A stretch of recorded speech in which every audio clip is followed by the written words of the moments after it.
Thank you. Will come to order. Without objection, the chair is empowered to declare a recess at any time. Today, the House Permanent Select Committee on Intelligence will hold an open hearing to discuss how the Kremlin uses financial leverage and corruption as tools of intelligence operations and foreign policy. The hearing will explore the dynamics between the Kremlin and Russia's business elites and oligarchs, President Vladimir Putin's control over the economy, Russian banks and the oligarchs, the use of financial entanglements as a means of compromise, and the derivation and importance of sanctions to the Russian economy, particularly Putin's inner circle. The goals of the hearing are, number one, to provide the American public with a foundational understanding of the Kremlin's use of financial leverage to influence foreign policy. And number two, the importance of counterintelligence operations and investigations as distinguished from criminal investigations. Almost exactly 2 years ago, James Comey disclosed publicly for the first time in testimony before this committee that the FBI had initiated a counterintelligence investigation into Russia's interference in the 2016 election. While that investigation would lead Special Counsel Mueller to initiate a great many criminal proceedings, resulting in numerous indictments and convictions, it began and has continued as a counterintelligence investigation. What does that mean? Counterintelligence investigations are designed, among other things, to determine whether any U.S. persons, and in particular those in positions of influence in government or business, may be vulnerable to foreign influence, manipulation, coercion, or compromise by a hostile foreign power.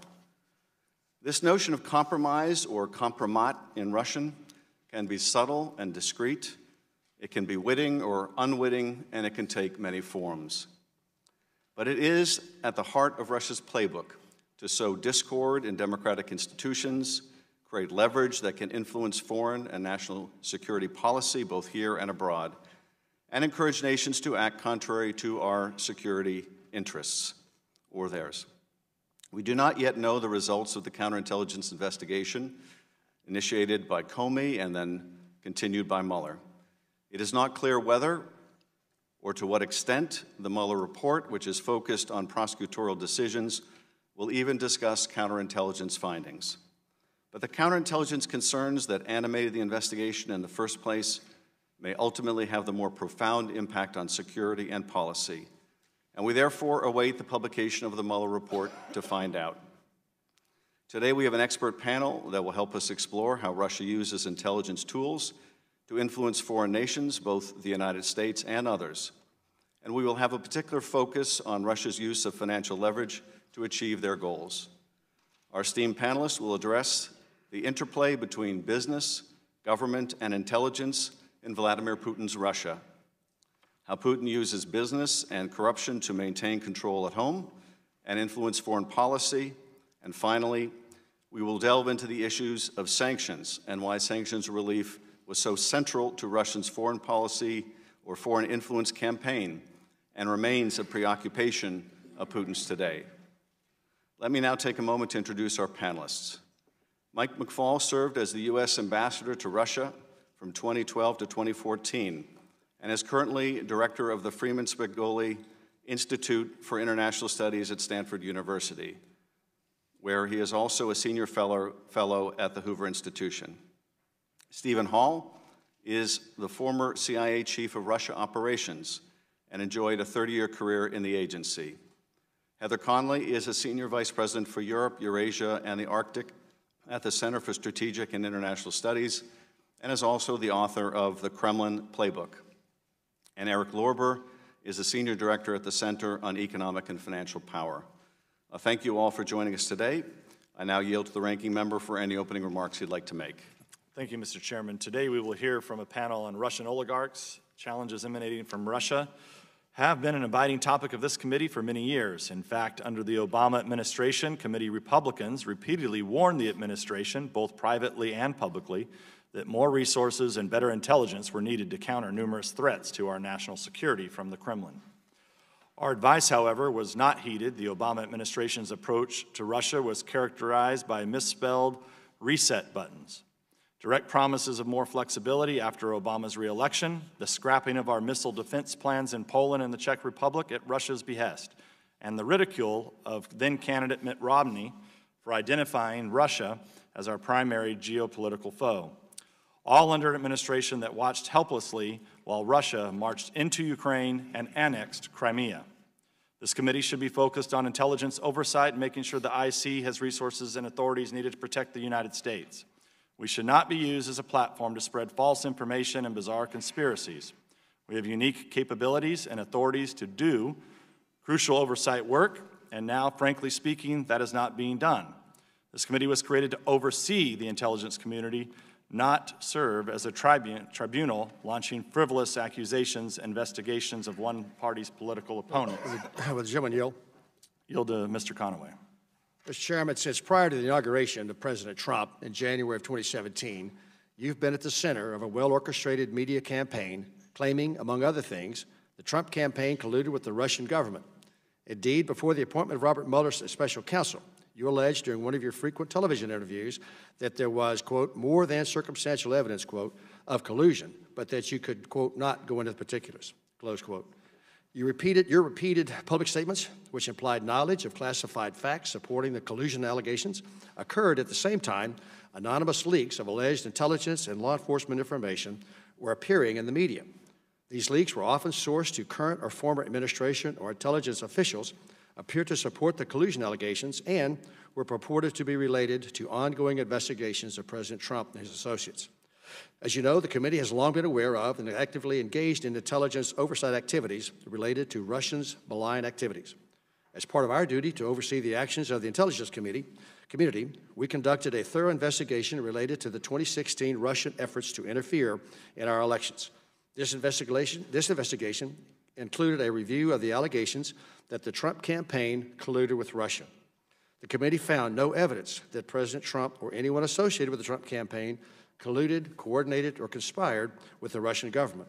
The minority views, which you submitted, were attached to our committee's findings, and yet your views did not provide any evidence to support the claim of collusion.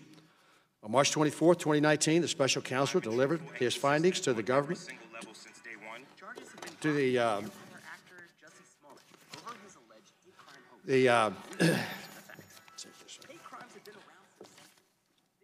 special counsel's investigation did not find that the Trump campaign or anyone associated with conspired or coordinated with Russia in its efforts to influence the 2016 presidential election. Special Counsel Mueller's findings are consistent with those of this committee, as well as the public statements of various senators on the Senate Select Committee on Intelligence. Despite these findings, you continue to proclaim to the media that there is significant evidence of collusion.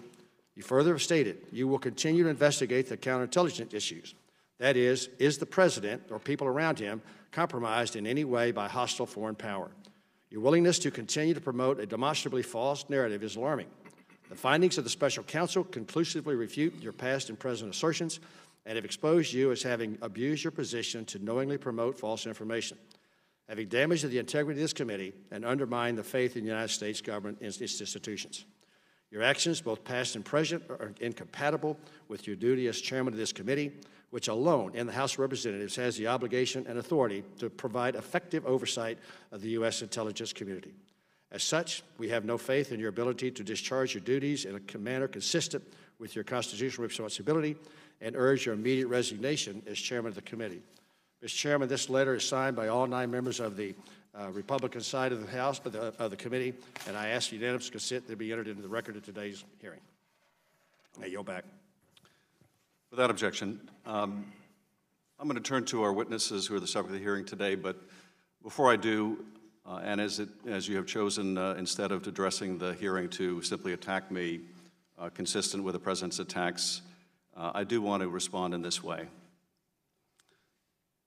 My colleagues may think it's okay that the Russians offered dirt on a Democratic candidate for president as part of what was described as the Russian government's effort to help the Trump campaign. You might think that's okay. My colleagues might think it's okay that when that was offered to the son of the president, who had a pivotal role in the campaign, that the president's son did not call the FBI. He did not adamantly refuse that foreign help. No, instead, that son said that he would love the help of the Russians. You might think it's okay that he took that meeting. You might think it's okay that Paul Manafort, the campaign chair, someone with great experience in running campaigns, also took that meeting. You might think it's okay that the president's son-in-law also took that meeting. You might think it's okay that they concealed it from the public. You might think it's okay that their only disappointment after that meeting was that the dirt they received on Hillary Clinton wasn't better. You might think that's okay. You might think it's okay that when it was discovered a year later that they lied about that meeting and said it was about adoptions. You might think it's okay that the president is reported to have helped dictate that lie. You might think that's okay. I don't. You might think it's okay that the campaign chairman of a presidential campaign would offer information about that campaign to a Russian oligarch in exchange for money or debt forgiveness. You might think that's okay. I don't. You might think it's okay that that campaign chairman offered polling data, campaign polling data to someone linked to Russian intelligence. I don't think that's okay. You might think it's okay that the president himself called on Russia to hack his opponent's emails if they were listening. You might think it's okay that later that day, in fact, the Russians attempted to hack a server affiliated with that campaign. I don't think that's okay. You might think that it's okay that the president's son-in-law sought to establish a secret back channel of communications with the Russians through a Russian diplomatic facility. I don't think that's okay. You might think it's okay that an associate of the president made direct contact with the GRU through Guccifer II and WikiLeaks and is considered a hostile intelligence agency. You might think that it's okay a senior campaign official was instructed to reach that associate and find out what that hostile intelligence agency had to say in terms of dirt on his opponent. You might think it's okay that the National Security Advisor designate secretly conferred with a Russian ambassador about undermining U.S. sanctions, and you might think it's okay he lied about it to the FBI. You might say that's all okay. You might say that's just what you need to do to win. But I don't think it's okay. I think it's immoral. I think it's unethical. I think it's unpatriotic. And yes, I think it's corrupt and evidence of collusion. Now, I have always said that the question of whether this amounts to proof of conspiracy was another matter. Whether the special counsel could prove beyond a reasonable doubt the proof of that crime would be up to the special counsel, and I would accept his decision, and I do. He's a good and honorable man, and he is a good prosecutor. But I do not think that conduct, criminal or not, is okay. And the day we do think that's okay is the day we will look back and say that is the day America lost its way. And I will tell you one more thing that is apropos of the hearing today. I don't think it's okay that during a presidential campaign, Mr. Trump sought the Kremlin's help to consummate a real estate deal in Moscow that would make him a fortune. According to the special counsel, hundreds of millions of dollars. I don't think it's okay that he concealed it from the public. I don't think it's okay that he advocated a new and more favorable policy towards the Russians, even as he was seeking the Russians' help, the Kremlin's help, to make money. I don't think it's okay that his attorney lied to our committee. There's a different word for that than collusion, and it's called compromise. And that is the subject of our hearing today. Mr. Ambassador, you are recognized for your opening statement. I will not yield. Mr. Ambassador, you are... Gentlemen, yield because you just made some things about all of us that I think we all should get the opportunity to respond to. If you're going to say we think, you ought to allow us to speak of what we think. You can use your 5 minutes to speak. You attacked me in your opening statement, and I've responded. I have not had an opportunity to respond at all, especially to your statements of what we think, because no one over here thinks that. No one over here... I mean, you cannot speak for us. You cannot speak for us. Ms. Turner, you're not recognized. Ambassador McFaul, you're recognized.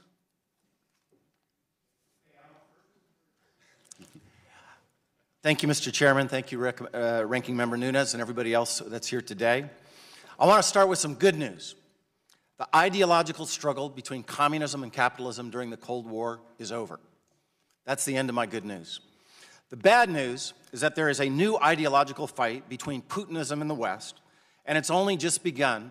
And in my estimation, we as a country are underestimating it, and we're not focused enough on it. And that's what I want to address in my brief remarks today. Putin defines this contest as a battle between the decadent, liberal, multilateral West that dominates and is anchored by the United States of America, and what he calls his brand, not my brand, of conservative sovereign values. I define this contest as one between autocracy, corruption, state domination of the economy, and indifference to international rules, laws, and norms versus democracy, rule of law, free markets, and respect for international law. As I wrote in my detailed written remarks with lots of footnotes, forgive me, I am a professor, but I'll only summarize briefly today, Putin uses oligarchs' money and intelligence to wage this battle at home and abroad. To contain and deter Putinism, we must better understand the nature of the threat, and that's why I'm honored to be here today to talk a bit about that. My remarks are divided into three different parts: the evolution of Putin's system of government at home, second, illustration of how Putin seeks to export his ideas and practices abroad, and third, time permitting, a specific focus on Putin's effort to lift sanctions on Russian individuals and companies. Let me go through those three, time permitting. First, Putinism at home. I think we all in this committee especially know the general contours of it, but let me remind you of just several specifics and trends. First, Putin started right away in 2000 to roll back checks and balances on executive power, focusing first and foremost on controlling the media, understanding quite well how central that is for autocracy, and that's why he's focused on the internationalization of Russian media to export his ideas abroad. Second, after 2 decades of Putin's rule, the Russian regime has become more autocratic over time. Every term that he served, he's now in his 4th term, it's become more autocratic, not less. Third, during this period, the FSB, the Federal Security Service, one of the successor organizations to the KGB, has played a growing role in running both the state and the economy. Russian intelligence officers today play a much greater role in ruling Russia than the KGB ever played during the Soviet Union. Fourth, Putin has used the redistribution of property rights among Russia's oligarchs as a central tool for ruling Russia. Now, of course, it's true that he enriches his friends and cronies through this redistribution, but it's also a way that he rules Russia. If he decides who's rich and who's not, that makes those that become rich on his watch completely dependent on him. Also, by seizing assets, he keeps everybody on their toes. Fifth, and not surprisingly, therefore, the growing arbitrary and pernicious role of the state in the Russian economy has stifled economic growth. And to justify this form of rule and poor economic performance, therefore, Putin needs an external enemy, and that is us. Second, exporting Putinism. Putin actively seeks to propagate his ideas of governance and conservative values, and I want to keep emphasizing, as defined by him, not me. I don't consider it conservatism. But he seeks to court both ideological allies to win them and to weaken his ideological foes, not just between states, but within states, including the United States of America. He's developed several instruments of power to try to do this. First, he and his government have invested heavily in international media. RT, $300 million budget a year. Sputnik International, very active on American social media platforms. RT claims to be the most watched media company on YouTube today. And all of these organizations were active in influencing voter preferences in 2016. Second, Putin and his proxies set up organizations, fake identities, bots to influence public opinion around the world, including the United States of America. I urge you to go back and read the indictment from Mr. Mueller of the Internet Research Agency. It is outrageous what the Russians did, violating our sovereignty in 2016, and I urge you to read every word of it and think about what we need to do to prevent it in the future. Third, Putin has deployed his intelligence agencies to steal information from foes and then publish this information in ways to weaken his enemies, be they individuals or nation states. Fourth, the Kremlin actively cultivates direct contacts and ongoing relationships with individuals, NGOs, political parties, religious groups, and individual politicians sympathetic to Putinism. Fifth, in parallel, Putin uses money, corruption, and property rights abroad to influence foreign policy. Rosneft and Gazprom, just to take two instances, are instruments of Putinism, not profit-maximizing companies. And finally, rarely, but sometimes, he uses very coercive agents, including soldiers, to advance Putinism abroad, as he did most dramatically in 2014 in Ukraine. I see I've gone over my time. I have some things to say about sanctions. Maybe we'll get back to that in questions. Thank you, Mr. Chairman. Thank you, Ambassador. Mr. Hall. Good morning. Happy to be here with you today to share my thoughts on Vladimir Putin's Russia, gleaned from working in the CIA's clandestine service for over 30 years. During my time at CIA, from when I started out as a line case officer through when I retired in 2015 as a member of the Senior Intelligence Service, most of my time and efforts were focused on Russia. I retired as the Chief of Central Eurasia Division, responsible for managing CIA's Russian operations worldwide. I'm not a trained Russian historian. I'm not an analyst. Rather, my views on Putin's Russia come from my experiences as a former intelligence officer. I believe that's an important perspective, and here's why. I'm often asked for my thoughts on who Putin really is, what makes him tick, how he thinks, how much of a threat is he really? My best response is that Vladimir Putin is first and foremost a Chekist, whose primary goal is the weakening of democracy in the United States and the West. The Cheka was the Lenin-era secret police, the precursor to the KGB, of which Putin was a member, as well as the modern-day Russian intelligence services. It was the Cheka and its successors that built and ran the Soviet system of concentration camps, the Gulag. It was the Cheka that executed thousands of its own citizens in the basement of the Lubyanka, its headquarters in Moscow. The history of the Russian intelligence services is one of unalloyed brutality. Every year on the 20th of December, Chekist Day, Vladimir Putin calls and congratulates the members of the Russian intelligence services on their historical successes. This is how seriously Putin views his role as a Chekist. These Chekist traditions persist in Russia today. I once had a conversation with a Russian intelligence officer who made the argument that all countries, even Western democracies, had intelligence agencies. The Russian argued that the CIA was not that different from the KGB. I disagreed vehemently. CIA has certainly made its share of mistakes over the decades, but we have never built concentration camps to imprison Americans, nor did we murder American citizens in the basement of Langley or anywhere else for that matter. I mention this story because it illustrates the need for the West, and particularly the United States, to resist the temptation of seeing Putin's Russia through a Western lens.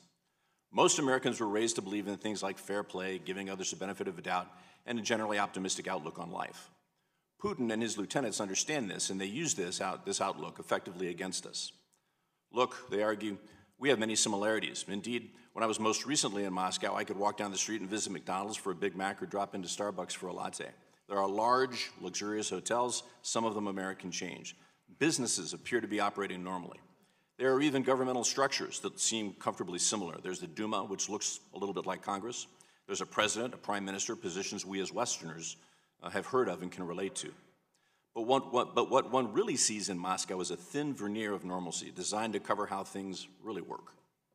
Putin's Russia is an autocratic Chekist system. It's a kleptocracy run by the mob in the Kremlin, many of whom worked formerly for the Russian security services. I'm also asked often about Russian organized crime. Again, it's important to avoid asking this question through a Western lens. Broadly, Putin runs Russia as a crime boss, runs his organizations. Those who Putin finds useful and effective, he rewards. If someone falls out of favor, punishment usually follows. Enemies of the Putin organization, either internal or external, are neutralized. Independent journalists are killed. Political opponents are flooded with lawsuits, incarcerated, or assassinated. Oligarchs are not exempt, and Putin uses his intelligence services to collect damaging information on all of them, just in case they fail to produce for him in the future. Like fast food restaurants in Moscow, the rule of law in Russia is a caricature created to make us in the West believe that Putin's system really is not that bad. Like any place run by the mafia, businesses, foreign and Russian, are allowed to operate, but only under the rules set by the mob, in this case the Kremlin. Prior to my retirement, both staff in HIPSI and CISI asked for CIA's thoughts on the Kaspersky Labs, a cyber and technology company run by Eugene Kaspersky. My response was that Kaspersky understood that when Putin or one of his men called and needed something from the company, he had no choice but to comply. When Putin knows in which Russian banks your fortunes are held, when he knows your net worth, when he knows where your wife and your children and your mother live, you do as you're told. If you flaunt the system, it usually doesn't end well. Ask Mikhail Khodorkovsky, a rich Russian oligarch who Putin sent to jail for almost 10 years on trumped-up charges, now in exile in the UK. Getting out of Russia, however, does not necessarily protect even once powerful oligarchs and other enemies of the state. Putin is the intellectual author of dozens of murders and attempted assassinations abroad. People like Alexander Litvinenko, poisoned by radioactive tea, Sergei Skripal and his daughter, attacked by GRU, the GRU using a Russian nerve agent, and the former oligarch Boris Berezovsky, found hanged in his London home. These are all lessons from which other powerful Russians understand well. This is a key component to how the oligarch system works in Russia. Putin will help you become very rich as an oligarch and allow you to maintain your riches as long as you support the Kremlin when required. If you fail, the consequences, as noted above, are severe. Over the past several years, Putin has included the oligarchy as part of his larger reliance on hybrid warfare against the United States and the West. We now need to understand that in addition to defending against conventional attacks from Russia, Putin is also using non-traditional means to threaten us, to include using his oligarchs. Maria Butina's association with several oligarchs and her work for Russia in the United States is a good example of this. Putin controls Russia and his oligarchs using a complex system which bears many of the traits of a Czechist state. The intelligence services play a key role in neutralizing both internal and external threats. Internally, Putin uses the FSB, the investigative committee, and other entities to gather information against companies and individuals that can be leveraged later should they need to be brought back into line. Putin can also use his oligarchs to exert economic and financial pressure on targets inside and outside of Russia. The Kremlin also controls the information that flows to the majority of the Russians, and so anti-West and pro-Putin propaganda themes keep most Russians where Putin wants them, under his control. The same organized crime rules hold for foreign businesses in Russia. Putin will have his intelligence services collect intelligence on any American businessman in which he has an interest. Such efforts would include both physical surveillance as well as audio and visual collection against the target while in Russia. Entrapment and arrest have been used against American businessmen in the past. More recently, Russian intelligence framed and arrested American businessman Paul Whelan, who, as far as I understand, is still languishing in a Russian prison. All of the Russian intelligence services play important roles in collecting the information which can be used to control all businesses, foreign and domestic, in Russia.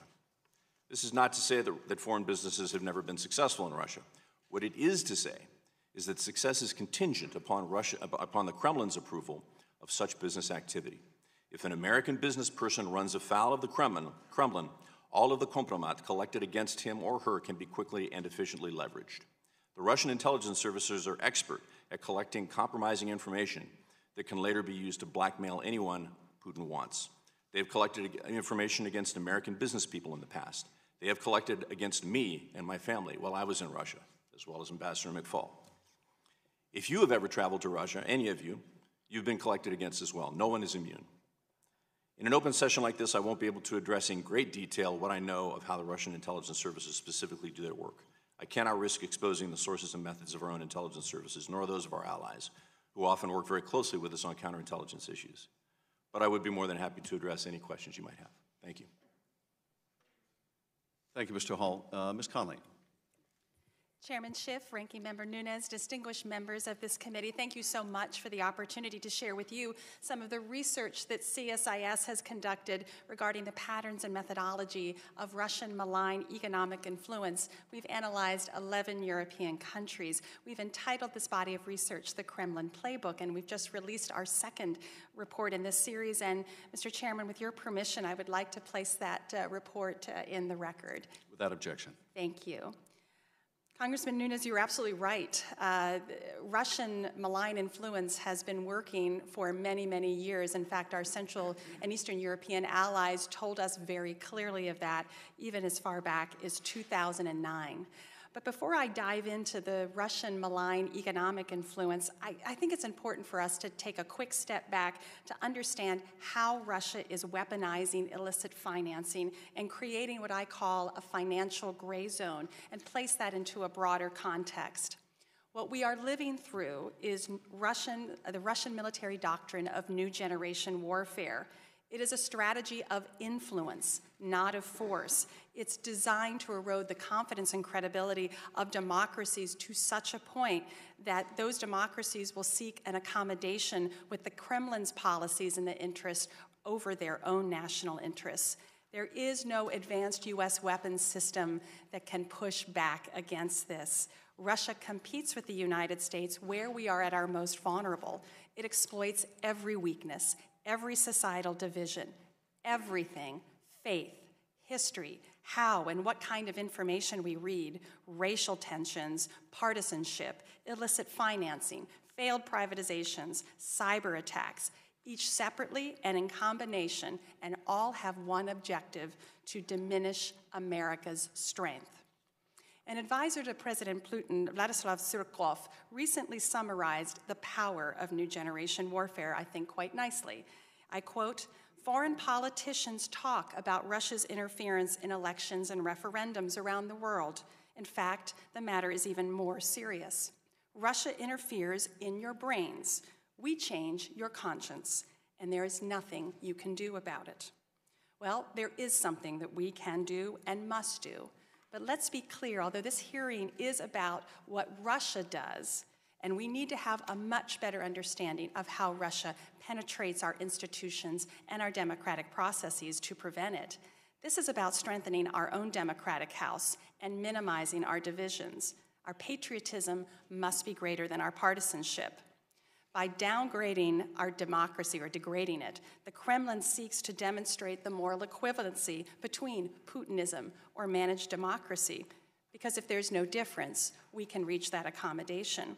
But democracies are very, very different from authoritarian and kleptocratic regimes, and it is the requirement that democracy be transparent and accountable, and that is, in fact, the place where our research begins. How do we enhance transparency and accountability of our own systems and institutions? This is where the battle is now being waged, and democracies, unfortunately, have begun to mirror and facilitate kleptocratic functions as Russian funds are laundered through our financial system, shell corporations and subsidiaries are formed to circumvent taxes. This is what we fight. In Mr. Putin's worldview, everyone and everything has a price, and we must firmly state that democracy is priceless. These illicit figures are absolutely eye-watering, as I note in my written testimony. When we began this research, I had anticipated that Russian investments would be diminished in Europe, particularly after the imposition of US and EU sanctions in 2004. But this is not the case. The size of the inbound and outbound financial flows, both illicit and perfectly legal, have all become a very powerful tool of Russian malign economic influence. And just a very brief example, in the countries that we analyzed, Italy, Austria, and the Netherlands alone, Russian foreign direct investment stocks have expanded from 5 billion euros in 2006 to 160 billion at the end of 2017. In the Netherlands alone, Russian company assets have jumped from 13.2 billion euros in 2007 to 96 billion euros in 2017. So we're seeing a growth of Russia's economic influence in Europe, not a reduction. And so as these illicit funds are being used, they're funding European political parties and individuals which share the Kremlin's agenda and objectives, and that is working against U.S. security and strategic interest. They are used to deepen economic dependency on the Kremlin. We call this the unvirtuous cycle of malign influence. It appears that many individuals prove Mr. Putin right. They do have a price, and it can be easily paid. But how we fight and win this battle is to fight through greater transparency and democratic accountability. We need to prioritize illicit financing as much as we do terrorism financing. Examples of Danske Bank, Swedbank, Deutsche Bank, Societe Generale, corporate service providers, opaque beneficial ownership. We must work collaboratively with our European partners to detect illicit financing and push it out of our system. We need to make sure that the highest transparency standards are there for ultimate beneficial ownership. This is how we strengthen our democracy. Mr. Chairman, this is how we win. Thank you. Thank you very much. Mr. Lorber, I'm sorry. Thank you, Mr. Chairman, Ranking Member Nunes, and distinguished members of the committee. I'm honored to appear before you today. As this committee knows well, Russia poses a serious national security challenge to the United States. In the last few years alone, Russia has illegally occupied Crimea, destabilized Ukraine, attempted to subvert Western democracies, including by attacking the integrity of U.S. elections, launched cyber attacks against the United States and our allies, supported the murderous Assad regime in Syria, and used chemical weapons to conduct assassinations in Western Europe. The United States and its partners must respond forcefully and thoughtfully to this threat, including through the use of targeted economic measures. As an economic sanctions and illicit finance compliance professional, I will focus my testimony today on 3 key points. First, our sanctions on Russia have had an impact. Through the use of coercive economic measures, we have put pressure on particular Russian targets and caused economic pain to the Russian economy. Second, this impact has been limited, and while resulting in some changes in Russian behavior, is unlikely to significantly alter Russian decision-making, absent an escalation that would both be costly to our partners in Europe and many in the private sector. And third, we need to look beyond sanctions to additional economic measures, to my colleague's point, to include tracking, tracing, and preventing illicit Russian funds from entering the legitimate international financial system as a way to counter certain types of Russian malign influence and activity. This requires strengthening the anti-money laundering, combating the financing of terrorism, AML-CFT, backbone of the international financial system. Such an approach would make our sanctions programs more effective. One of the primary challenges in any sanctions program is effective implementation. While it is relatively easy to screen transactions, customers, and counterparties for names of sanctioned parties, Russian oligarchs and sanctioned persons are adept at hiding their identities and involvement in efforts to move funds around the world. The real work to make these programs effective takes place when conducting investigations into the ultimate beneficial owners of companies, unmasking front and shell companies, and working to determine sources of funds. To the extent that the United States and its allies bolster their AML-CFT regimes and the requirements they impose on financial institutions, they will be more likely to catch Russian illicit actors trying to use their institutions to move funds. Such an approach would also have the added benefit of strengthening our defenses against illicit financing more broadly. To bolster our AML-CFT regime and to counter sanctions evasion and illicit finance, Congress can take a number of steps. First, Congress can pass meaningful beneficial ownership information. Even as the United States continues to enhance and expand its financial tools to combat various national security threats, these efforts are undermined by the exploitation by anonymous legal entities. Foreign adversaries can use anonymous companies for a range of purposes here in the United States alone, including undermining the efficacy of important laws such as the Foreign Agents Registration Act and campaign finance laws. While it is important to push foreign partners to require companies to collect, maintain, and disclose accurate beneficial ownership information at the time of company formation, we must also follow the same standard here in the United States and pass such legislation. Second, resource implementation and enforcement. The counter-illicit finance apparatus in the United States government is small and the budget spartan, given the outsized role that the professionals at Treasury and the relevant law enforcement, intelligence, and regulatory agencies are asked to play in safeguarding national security. Given that Treasury is being asked to address an ever-growing set of national security challenges, Congress should provide them with significantly increased resources to ensure it is able to address the challenges at hand.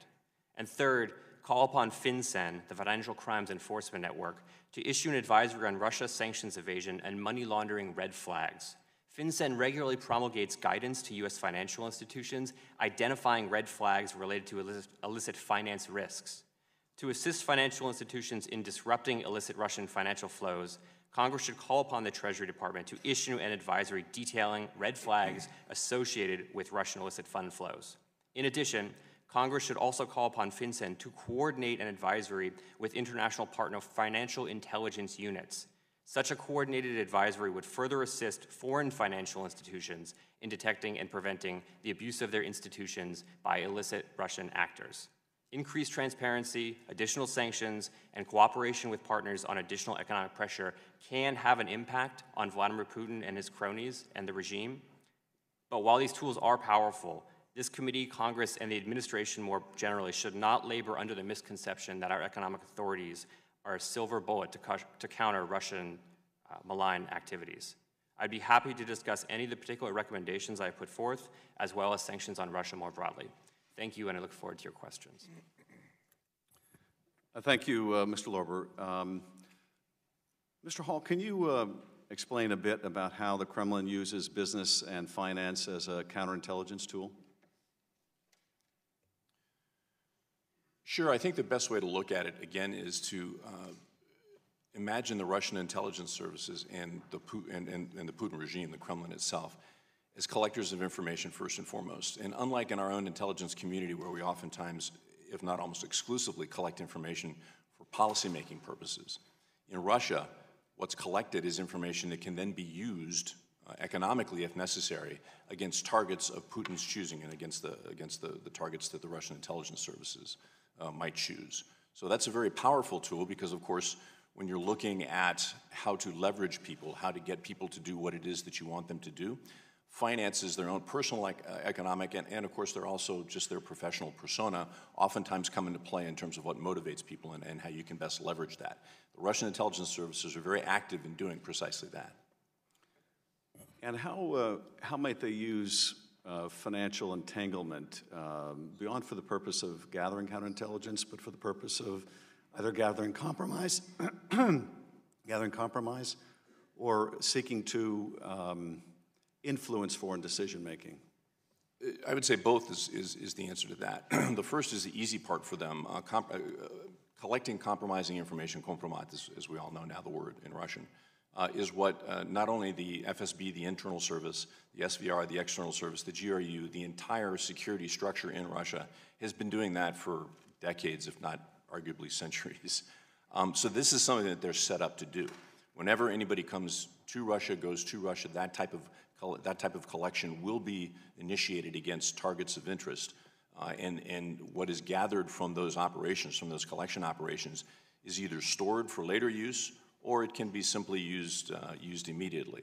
And the same holds true for financial information. I'm not sure if I got the second part of what your question was. Well, let me ask you this. Do the Russians engage through their oligarchs? Does the Kremlin engage through their oligarchs in illicit financial transactions with an eye to the fact that it may be useful in the future to hold those illicit transactions as compromise over the targets of those transactions? Sure, that would certainly be consistent with some of the things that the Russian intelligence services have done in the past. Again, the goal is to collect compromising information that can indeed be used for any number of different activities against a given target down the road. So whether it is financial information, business information, or some things, just different things motivate different human beings, they will collect on all of those things in an effort to leverage those things to get people to do what they want them to do. And can that financial entanglement take the form of money laundering?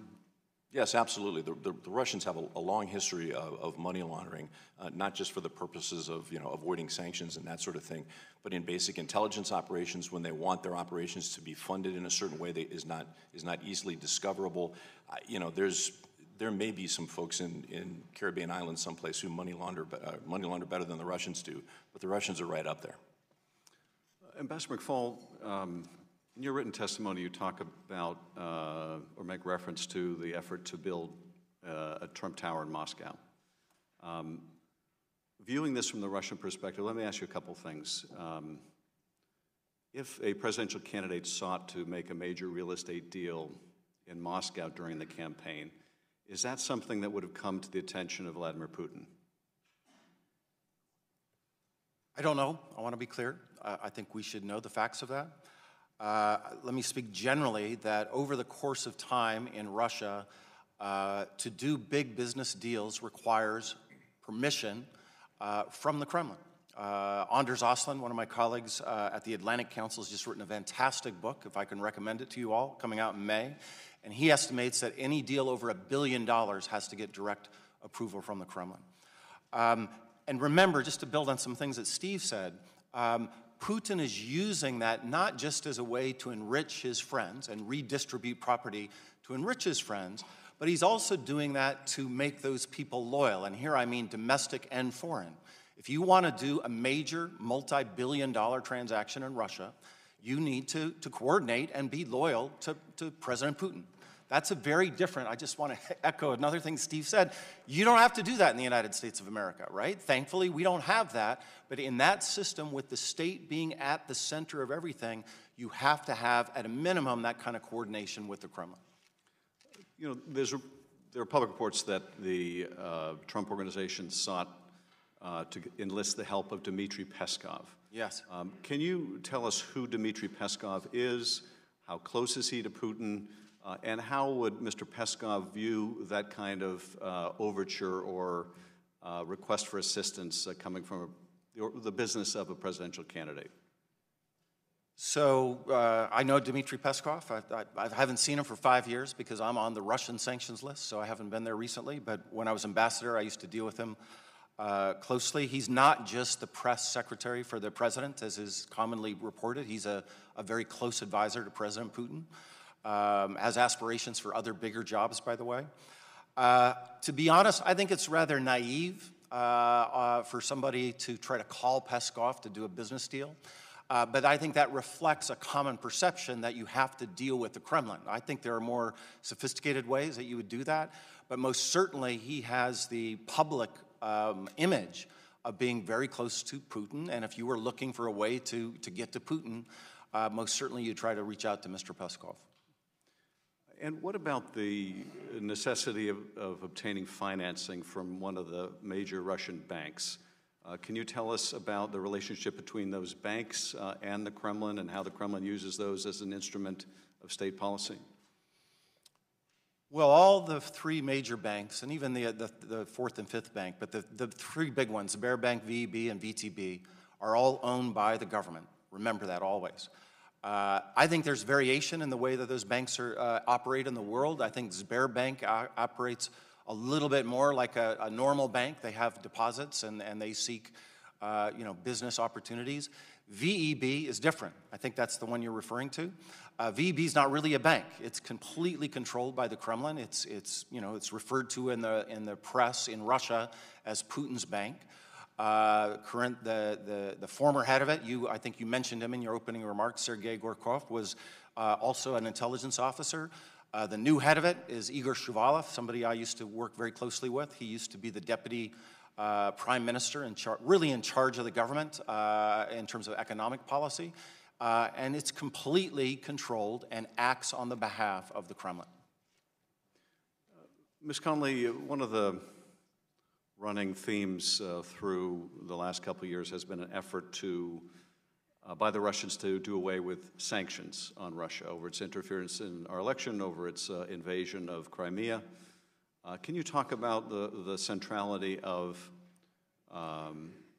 efforts to do away with sanctions, which we have seen so recurrently in our investigation?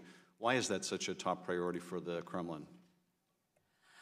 Mr. Chairman, it's important because Vladimir Putin has to manage a very challenging long-term decline of the Russian economy. He needs those sanctions to be lifted, particularly in the financial space, to allow needed funds to come into the Russian economy. So this is, in some ways, it's always about regime survival, but the economic means are very important. Because the sanctions have been tailored to many members of his inner circle, that also increases pressure on that as well. We had anticipated that the European Union individual members might challenge the longstanding EU sanctions. They have not, which is very positive. But in our research, what we found is, but we can't be comforted even by our own sanctions regime. While it has been very helpful, what we're seeing is patterns of shifting changes. Now it's about incorporating and through subsidiaries new monetary flows that are going through, a lot of sanctions that have been grandfathered. So we're actually not seeing, I think, as much power of those sanctions. This is the thing that we have to understand. Russia's tactics are always evolving and adapting. What we're fighting against 2 years ago of a sanctions pattern may have already shifted into other arenas, other areas, and that's why it is a constant moving target. It's a whack-a-mole. We have to be very forward-leaning. So even though we have a robust sanctions regime, I don't think we can think about that as being very sufficient. And then finally, there's a lot of concern about the Magnitsky Act being very, very concerning to them, and the Europeans are now increasingly adopting that legislation, which is adding additional concern. So we see some progress, but we also see some loopholes that are now being used to great effect. Mr. Nunes. Thank you, Mr. Chairman.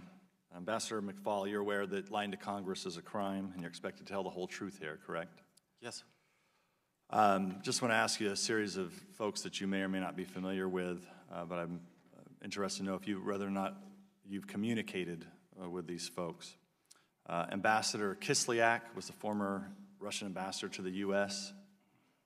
You communicated with Ambassador Kislyak? Yes. When I worked at the White House, I met with him often. How about Igor Sechin, who's the CEO of Rosneft? Yes, I first met Igor Sechin in the spring of 1991 when he was a deputy for Vladimir Putin. I didn't have a lot of contact with him until I became the U.S. ambassador, but I met him probably 2 or 3 times as the U.S. ambassador. Bill Browder? Yes, I know Bill Browder. I've met with him many times. What about Natalia Vesnitskaya? No, I've never met Natalia Veselnitskaya, although I testified in June 2016, and she was sitting right there behind me. I have my computer up like this, and it looks like she was recording things I was doing, but I've never met her before personally. All right, we'll count that as a no. Glenn Simpson from Fusion GPS. I don't believe I've ever met him, no. Anybody associated with Fusion GPS? You'd have to tell me who's affiliated with him. Nellie Orr? No. What about Bruce Orr? No. Jonathan Weiner, State Department? I know of Jonathan Weiner because we were on the list together of the people that Putin wanted to arrest that they announced after Helsinki, but I don't think I've met him, sir. Christopher Steele? No. Benjamin Wittes? I know him, yes. What about Michael Isikoff? I know him. I've met him a few times. We're not colleagues. Okay. I'm going to ask you, your name pops up in a lot of articles in 2016. Matter of fact, you're one of the first folks to talk about Carter Page. There's a June 17th, 2016 Washington Post article written by Tom Hamburger, where you and David Kramer are sourced in that article. Are you familiar with that article? Sir, not off the top of my head, but I know that reporter, yes. And I know David Kramer. He used to work for the Bush administration, yeah. How did you know that Carter Page was going to be in Moscow in July of 2016, speaking at a conference? I read about it in the Russian press, sir. He spoke at the New Economic School. He was the speaker at their graduation ceremony. And you were live tweeting during that conference? You had several tweets at that time about that conference. Were you watching it live? I don't remember, sir, but whatever I said on Twitter would know what I was said. I did remember at the time, I found it ironic and somewhat strange that they would choose Carter Page to be their commencement address speaker. The last American to have that honor was Barack Obama in July 2009. And I probably commented, because I most certainly believe it to this day, that it was very odd to me that this rather obscure business person would be given such an honor. There's another article I want to draw your attention to. It's rather famous, but it was written by Michael Isikoff from Yahoo News on September 23rd, 2016, and it was used to get a FISA warrant on Carter Page. Are you familiar with that article? Not off the top of my head, sir. Do you have any idea who the source for former U.S. government official, who the source would be? No, not at all. That gave information on Carter Page to Michael Isikoff? I do not, sir. Were you ever briefed on or given reports from Fusion GPS? No, I just read about it in the press. So the first time you ever saw the dossier was when? When it was published by BuzzFeed, is that right? As I recall, that's when I saw it. So you never saw the dossier before that? No. All right. Yield back, Mr. Chairman. Thank you, Mr. Nunes. Ms. Sewell. Thank you, Mr. Chairman, and thanks to all the witnesses today. So often, former military and intelligence officers are often part of the business elite, become part of the business elite. And I guess my question to you, Ambassador McFaul, is how common is it to find former Russian intelligence officers, serving as senior executives in Russian banks or in Russian companies abroad? It's only become common under Vladimir Putin. So that was not the case during the earlier years, during the Yeltsin years, or even the Soviet times. But over the last 20 years, you have seen a very systematic replacement of CEOs of the top Russian government enterprises owned by the government, replaced with FSB officials and other military officials. And pretty much, I could go through the list. I brought the list if you're interested, but the vast majority of them, not all of them. So I mentioned Sberbank earlier. That's the largest Russian bank. That's run by a guy named German Gref, to the best of my knowledge, but Steve may know things I don't know. He is not a member of the Russian military intelligence. Shuvalov, who now runs VEB, is not, but the other big, large corporations, many of them are former intelligence officers, and I also want to underscore that's a bit of a paradoxical statement to say, former intelligence officers, because once in the KGB, they're always loyal to the KGB. Are counterintelligence or current intelligence efforts to track Russian business, financial, or economic influence efforts in North America and in Europe adequate? Are our counterintelligence efforts to track sort of these Russian business alliances efficient? So I've been out of the government for 5 years, so I don't know what is happening on the classified side. You might know better than I. I do want to say, as an academic who follows these things closely, I think it is grossly understudied. This is hard stuff to study, by the way. You have some of the best people in the world that do it. But we don't have good information on that. We're not tracing it. The ability to set up companies anonymously here and to buy property and to use law firms to transfer money, all of those things prevent researchers from doing that kind of work. And I would strongly encourage this committee to use the facilities and resources you have to do more of that work. Because one other thing I want to say, not all Russian business abroad is illegal or run by Putin. A lot of it is, but not all of it is. And I think we make a mistake if all of that, all the capital flight that Heather mentioned, a lot of that is money running away from Putin because they don't want it to be stolen from them. And I think having a firm accounting of that, and then how it is used, and how it is used as leverage would be an excellent assignment that this committee should give somebody. So, Mr. Hall, are there certain red flags that are indicators of operations hidden by the Kremlin as business alliances? Are there red flags that you can talk about? I know, and not compromise sources and methods, but... Yeah, I would imagine that there probably are forensically some things that can be determined when you're looking at money laundering, when you're looking at illicit activities of that type of thing.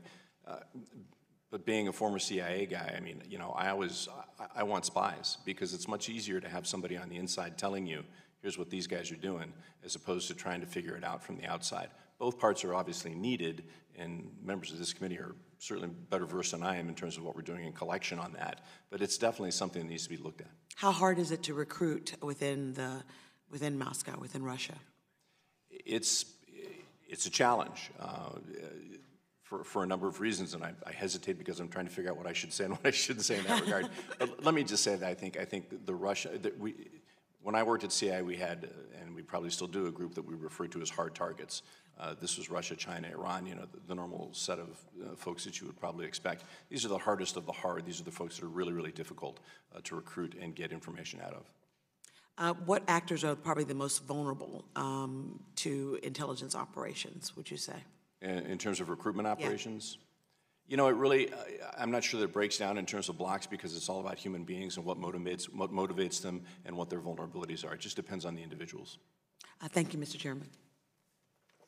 Thank you, Ms. Sewell. Mr. Conaway. Thank you, Mr. Chairman. Before I get to my questions, Mr. Chairman, The letter I read in the record, I did so with a heavy heart and with thought and consideration. There's nothing more difficult that we do than trying to hold each other accountable. Our words, our actions have consequences, and so that's simply what we try to do. The litany, well, let me say this: the emotional reaction you had is certainly expected, but let me be clear: a clear, convincing statement for the record. Nothing in our letter could be interpreted or remotely interpreted as causing you to be able to accuse us of thinking it's okay for that long litany of prepared remarks that you read into the record that you said you were not okay with, and then to imply with the technique that you're very good at that somehow we do. We don't. Our letter has absolutely nothing to do with what President Trump, candidate Trump, campaigns, whatever it is they might have done. Our letter speaks to our concern that the intelligence agency that we seek to oversee, the important role, in fact, unique role that this committee has in that role in Congress is compromised by your continued leadership. And I don't say that lightly. You and I have had a good working professional relationship for over 2.5 years, and it doesn't please me in the least to say that. With that, would one of the panelists speak to the Nord Stream 2 pipeline? Is it, in fact, a pure commercial enterprise? Or, in your judgment, will Putin, at a point in time, use that pipeline to further leverage his mischief in Germany and in Europe? Sir, I'm happy to take that question. In fact, we offer some thoughts on the financing structure of Nord Stream 2 and how European banks are being used to fund Russian projects. Speaking of that, are those financing arrangements typically commercial-based? Or are the interest rates higher than you would expect in this market? Sir, I would not have the details on that. I think, again, for us, it's the transparency and the complexity of how these deals are structured that, in part, we need to have a better understanding. No, in my view, Nord Stream 2 is not strictly a private energy deal, and this has been brought to the attention of the German government. This increases Europe's dependency on Russian energy. We have to think of Nord Stream 2 in the same light as a pipeline called Turk Stream, which is bringing Russian gas through Turkey to increase Europe's dependency. And what we highlight in our report is that actually the energy sector, Russia uses that as such a powerful tool, not just for dependency, but it's the financing that it buys a lot of the downstream energy of other countries. It is such a powerful tool, and it is very important that Congress continues to emphasize that Nord Stream 2 is not in Europe's interest. Any question of the four of you that Putin would not use that leverage if he felt it to be at his advantage? Anybody believe he would be an honest broker across that?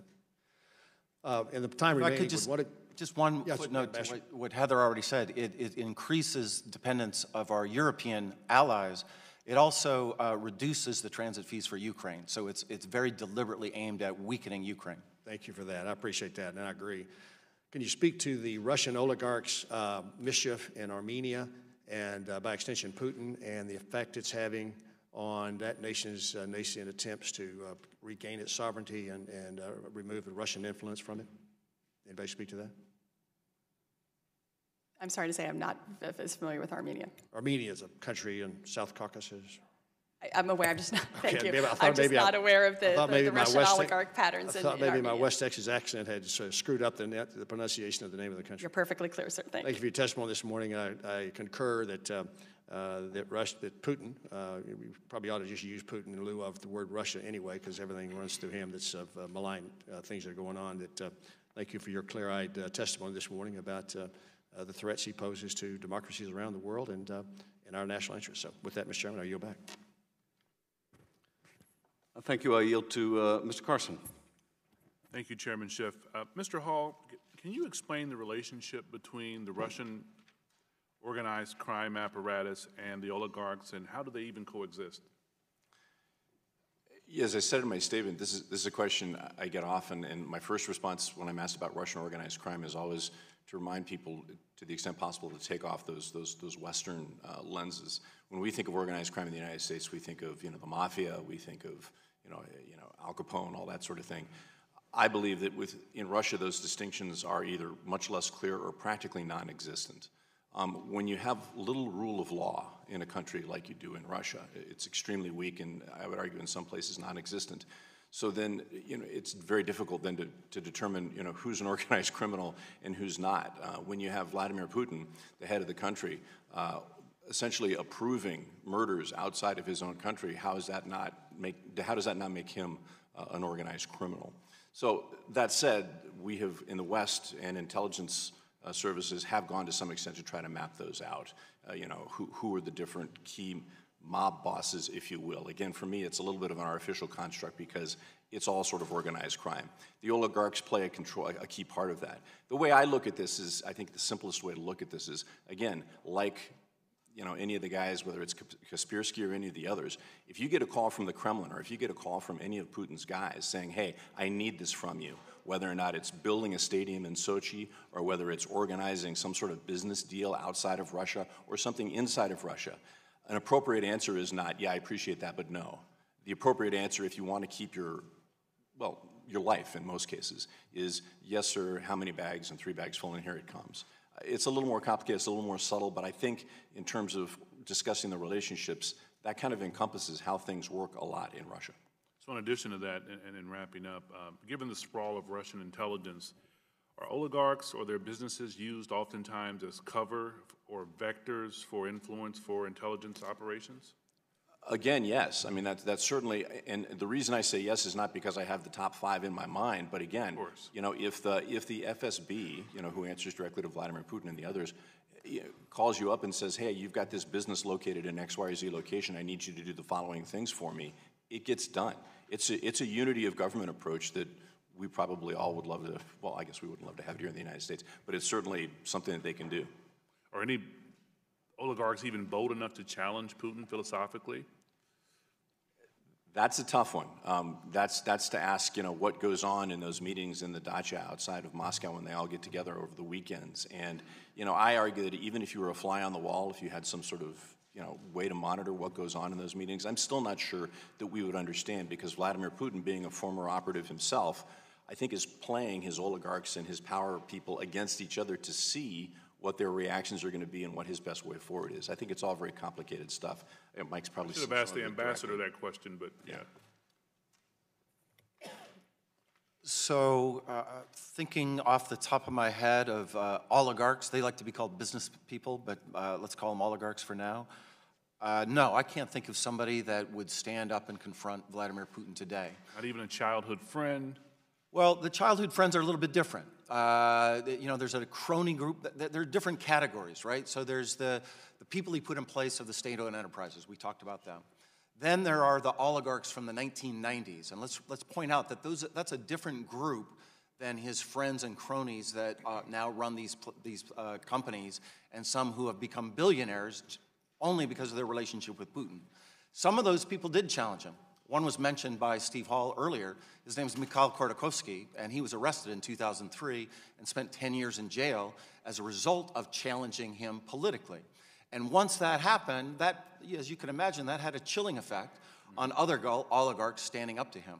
Of his circle, I think there are 2 people that are not oligarchs, but people I used to deal with and others have reported that do challenge his assumptions. One is German Gref, who I mentioned, the head of Sberbank. He has the kind of personal relationship with Mr. Putin that he can do that. He was one of the original reformers back in the early 2000s. Did he serve in the KGB with Vladimir Putin? To the best of my knowledge, I want to underscore, I don't know everything, but to the best of my knowledge, no. And the other one is Alexei Kudrin, his former finance minister, who's now works in a different place.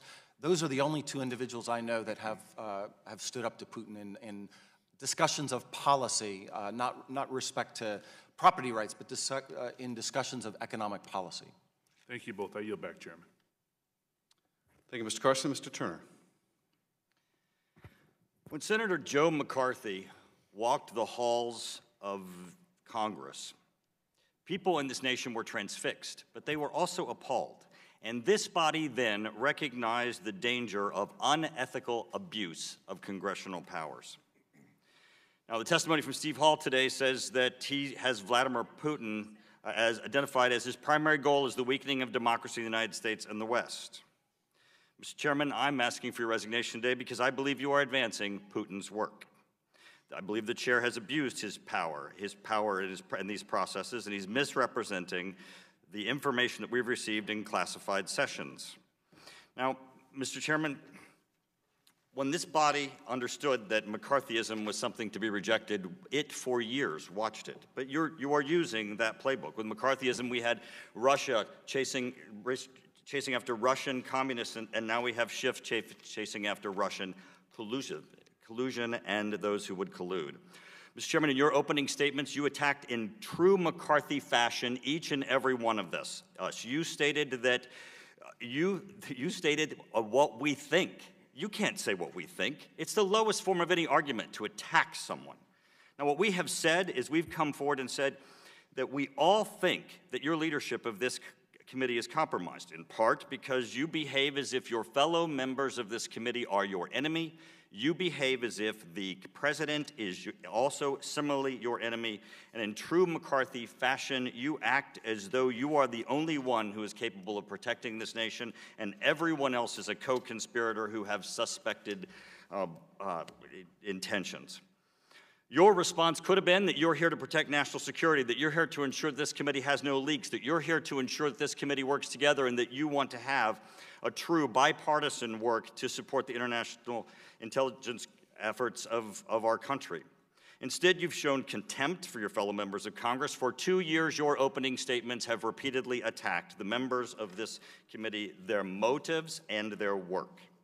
You have transformed the staff of this committee so that they are prosecutorial instead of working on issues of national security and intelligence. You have misrepresented to the American people information that we received in classified sessions.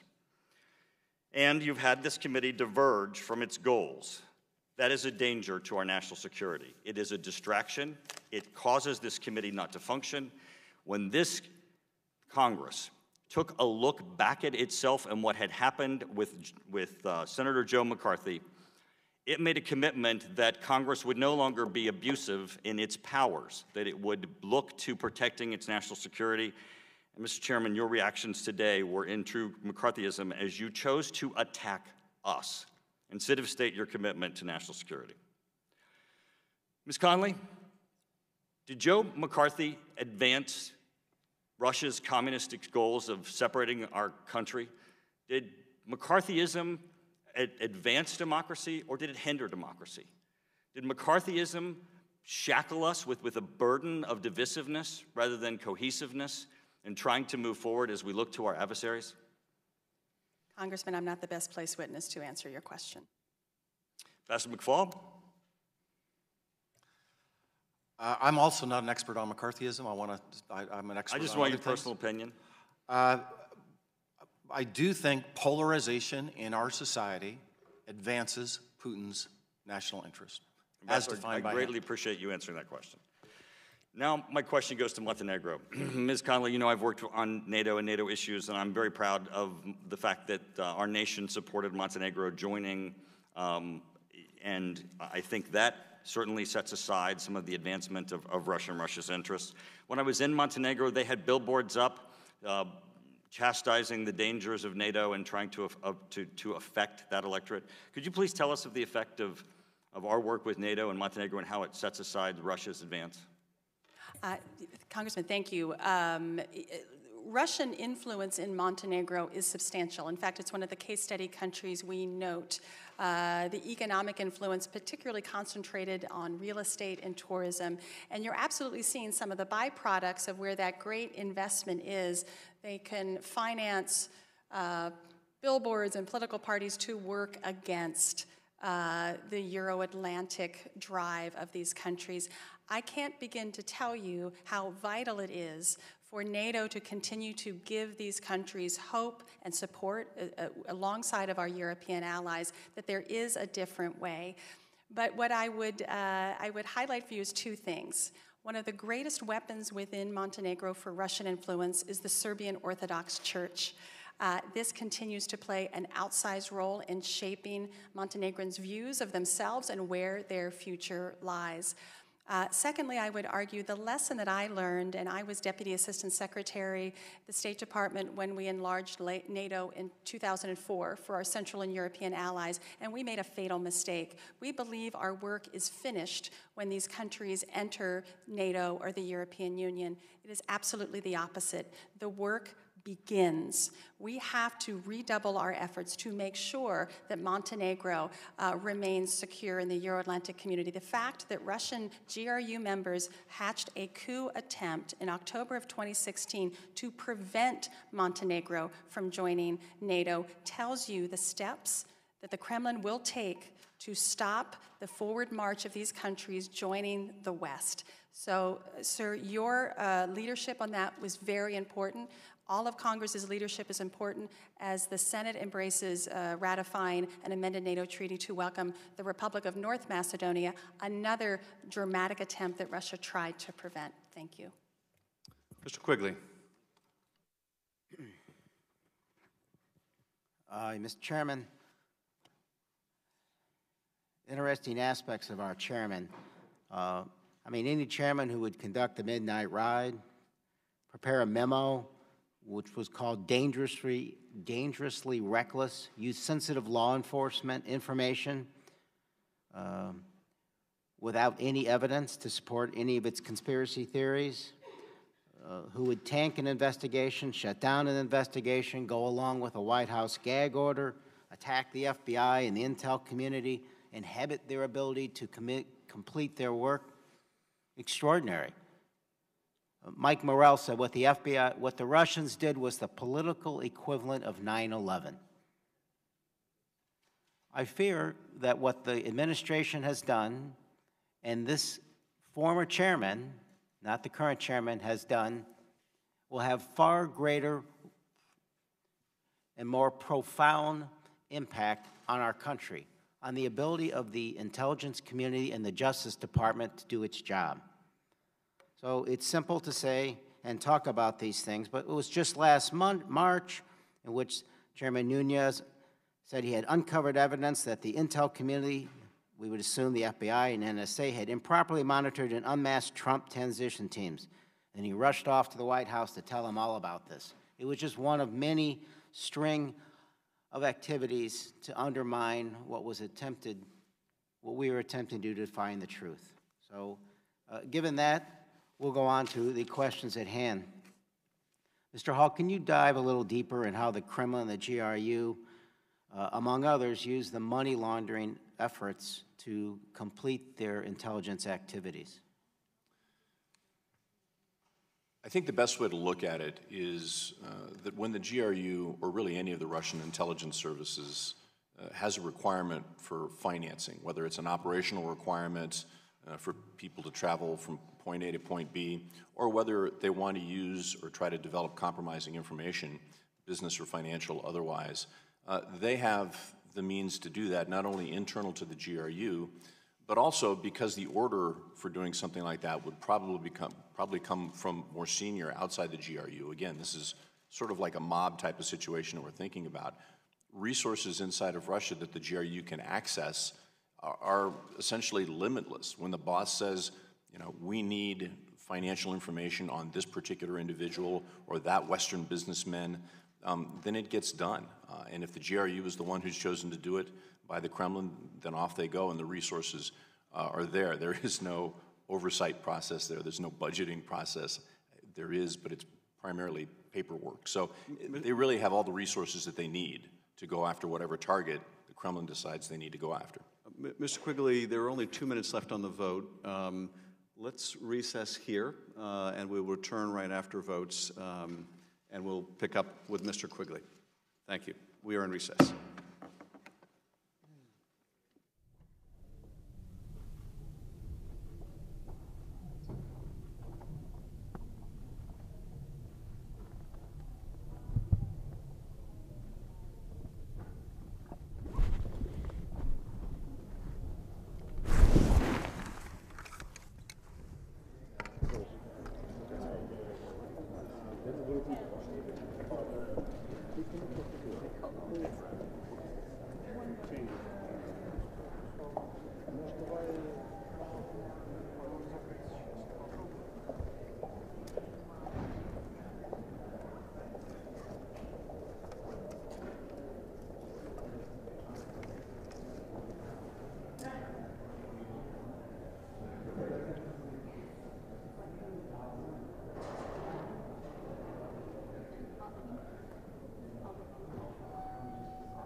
Okay. So, best place to reach you at your Stanford, yeah. I'll give you. Okay. Hey, how you doing? Okay, very briefly, these guys first. Sure, I'm sorry, go ahead.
got your finger over the computer?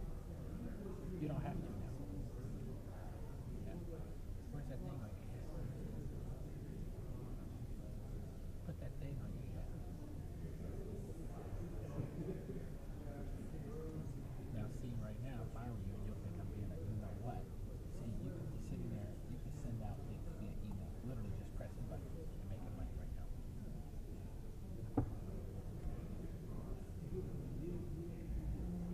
And that's what I mean. Right, isn't it? Right.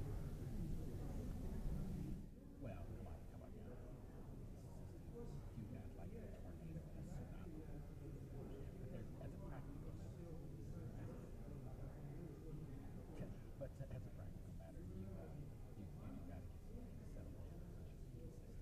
Because you'll be starting and stopping, starting and stopping, starting and stopping. Although that in and of itself is not a bad thing, because maybe if you just work around it, you can still get some things out of it.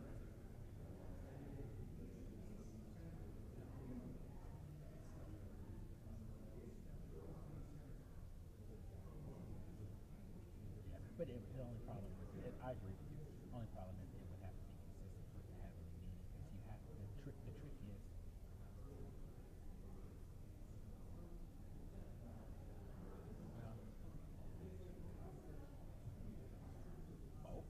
did you use the P word?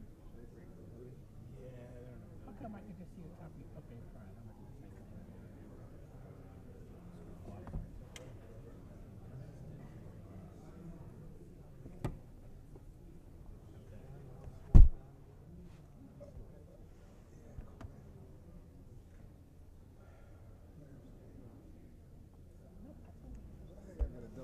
Literally, look behind you. That's a wall. I've seen it.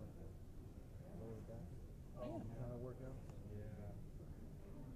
And Strength. no. I'm just simply saying that's what's there, and then that's what's inside your cabin. And so you're gonna have that cabin. Who's that? Who's that? Who is that?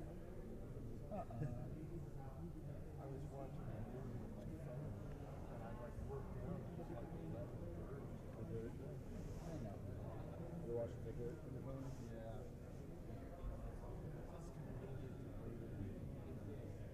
Yeah. I have an iPad that I really I have a really old one, so I bring it with me on vacation a lot of times.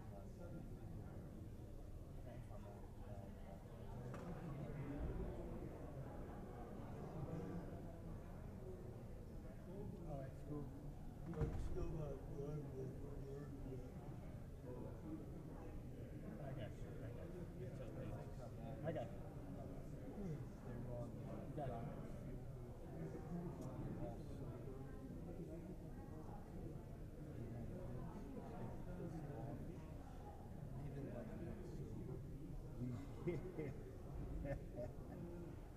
Those guys are hating each other, man. Those guys started hating each other when they sobered up. Well, do some lessons. What's amazing to me is... Oh, okay.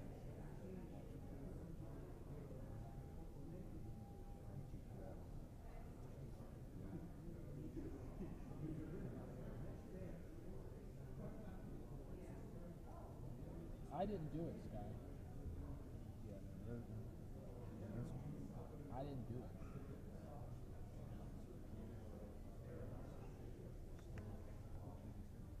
What are you talking about? oh yeah. Even that long. Wiki was the man.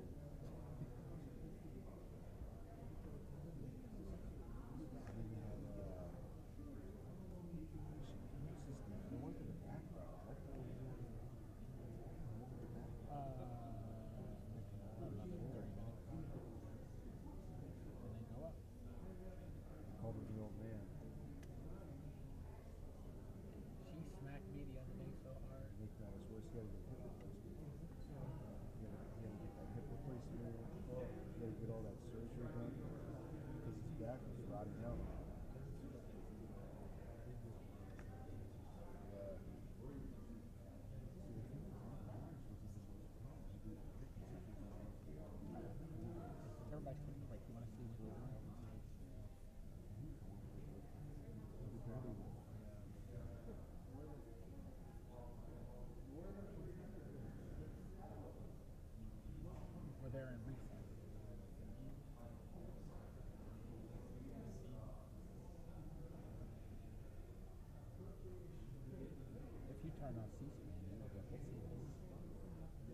And then I got Congress at noon, so I'll do that. And then, yeah, I got it right here to go.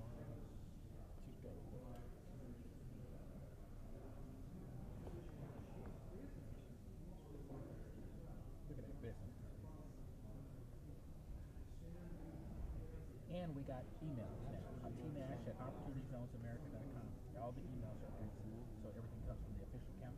And I created the signature block, put the logo in it, and Mr. James is he's executive vice president, and he runs my St. Louis Summit. You never know. He might be clean. What's that? He might be clean. You never know.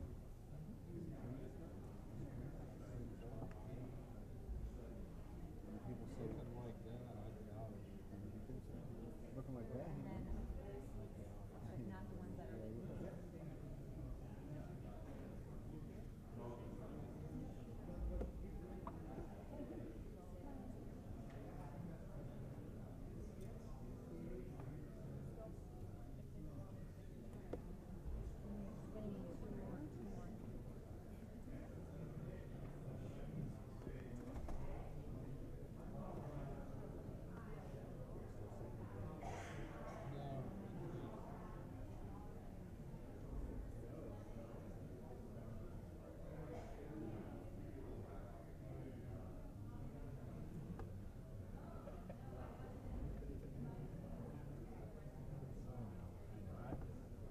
I do recognize you put forth effort. Yep, you put forth effort.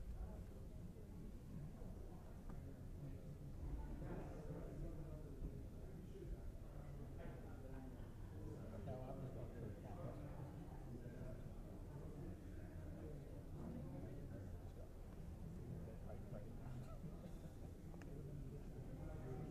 I've learned.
Committee will come to order.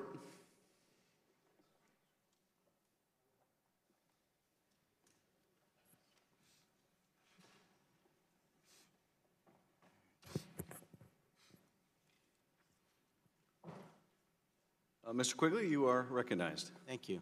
To our panel, where do the Russians launder money and who are their dance partners? Sir, I'll take that question. The Russians launder money, short answer, all over, but certainly throughout Eastern and Western Europe, through major financial institutions and in major financial capitals, and potentially here in the United States as well. And to your knowledge, do we have any idea where here in the United States and who they might be working with? Obviously, we are aware of Deutsche Bank being fined money for laundering money. So not to my knowledge where specifically, but that gets to sort of the primary issue is that both in the United States and in Europe, as one of my co-witnesses has made clear, there are limits to how much information we can obtain regarding beneficial ownership information about the true identity of individuals behind companies, and that obscures both our ability within law enforcement and intelligence, but also private sector financial institutions' efforts and ability to really dig deep and figure out who these individuals behind these companies are and where they're located. So they're laundering to escape sanctions principally, and taxes, we assume?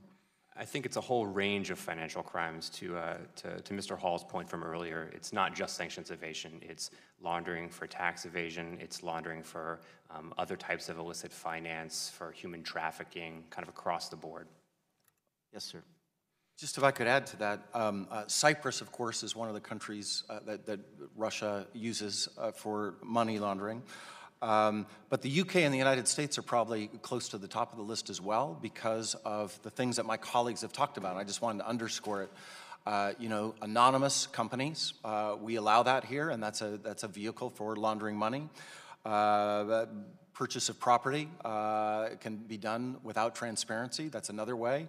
And then because of client privilege relations, law firms are also one of the vehicles. So as a recommendation, I just want to underscore something Heather said earlier, actually Eric as well. Very concretely, if you want to fight what the oligarchs do abroad, more transparency is the right thing, is a very important part of that. The second thing I want to emphasize, however, is that not all of the money coming out of Russia is controlled by Putin. I think that's really important for people to understand. A lot of it is money that is afraid of Putin. They don't want their money to be stolen. They don't want their money to be confiscated by the Kremlin, and so they are also part of the group that are moving their money from Russia to places in the West. Thank you. My time is more than expired. Thank you, Dr. Wenstrup. Thank you. Thank you very much. Thank you all for being here. One thing I do want to say from the outset is somebody who's in his first elected office, not my first term, but my first elected office. I'm a doctor, I'm a surgeon. It was not illegal for me to continue seeing patients and operating on them while I was a candidate.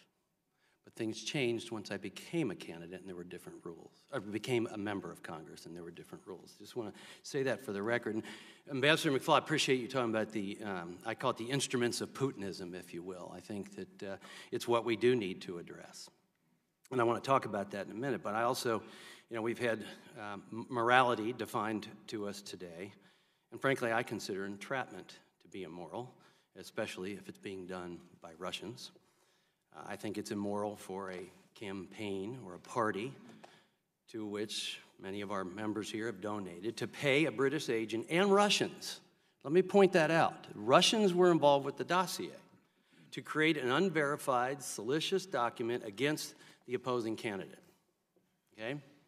Now, I doubt that Putin was unaware that Russians took part in that. That's well documented.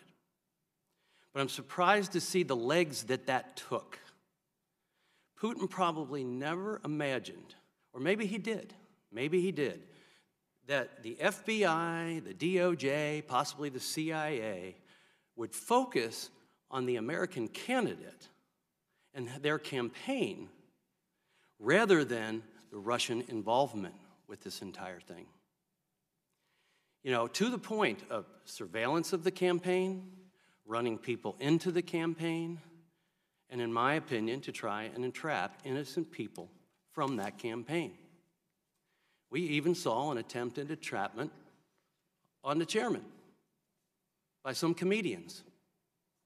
But with all of this, I'm sure that Mr. Putin looks on with glee as we now have a nation so divided, polarized, as was said here today.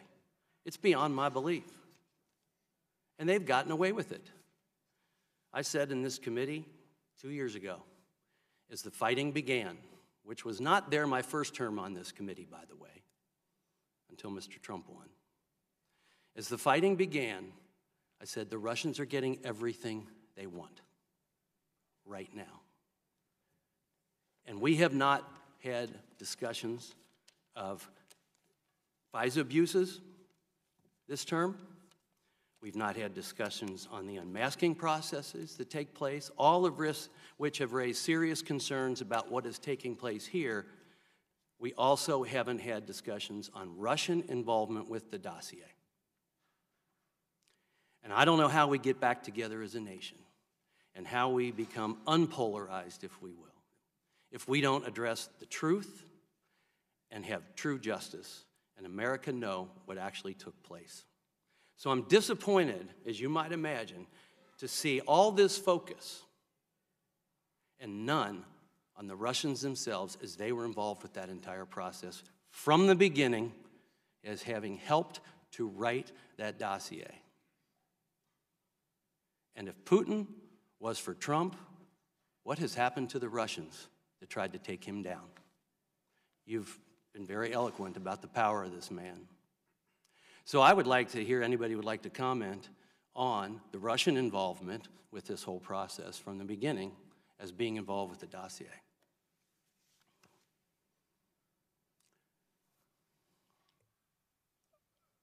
I mean, I could try to speak to that. You're referring to the Steele dossier. I am not aware of, and again, I've been out of service for a number of years now, but I'm not aware of direct Russian involvement in the dossier.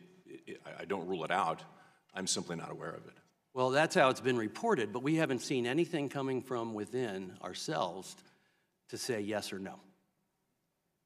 We're investigating it. Yet that's what's been reported. And let me tell you, we've gone down a lot of paths because of things that were reported that weren't necessarily true. But shouldn't we be trying to look into that? Let me just have your opinion. Does that not, if that's true, doesn't it disturb you? I think it's absolutely important. Mr. McFaul, you're shaking your head yes, so I'd love to hear from you. Absolutely, sir. I have a lot of questions about what the Russians did in 2016 that haven't been answered. That's why I want to read Mr. Mueller's report. I used to work with him. He's a thorough guy. I look forward to reading that. I think we have to know what happened. We have to do the diagnostics properly. And just let me say two things, because you asked for my opinion, so that's why I woke up, okay? I'm not an expert on what happened, but two things I feel really strongly about. National security is not a partisan issue. I worked for the National Security Council. I didn't work for the Democratic Security Council. And I took an oath of office to the United States of America when I became the U.S. ambassador. And when we don't, there are other issues that are done in partisan ways, right? Tax policy benefits some and others, and we can debate about that. You all debate about that. But when it comes to national security, if the Russians attack us, they're not going to just attack the Republicans and leave the Democrats to the side. They're not going to do that. And I hope, I'm sorry to get emotional, but I want us to get back to the national security threats that threaten all of us together. Thank you. I appreciate that. When I joined the military under a president I didn't vote for, because I put that first. That was my commander-in-chief. I took an oath to defend the United States of America. I couldn't agree with you more, Mr. Ambassador. Thank you. Mr. Swalwell. Thank you, Chairman. And Chairman, I support you holding this hearing and the work you've done to address the threats from the outside as well as from the inside.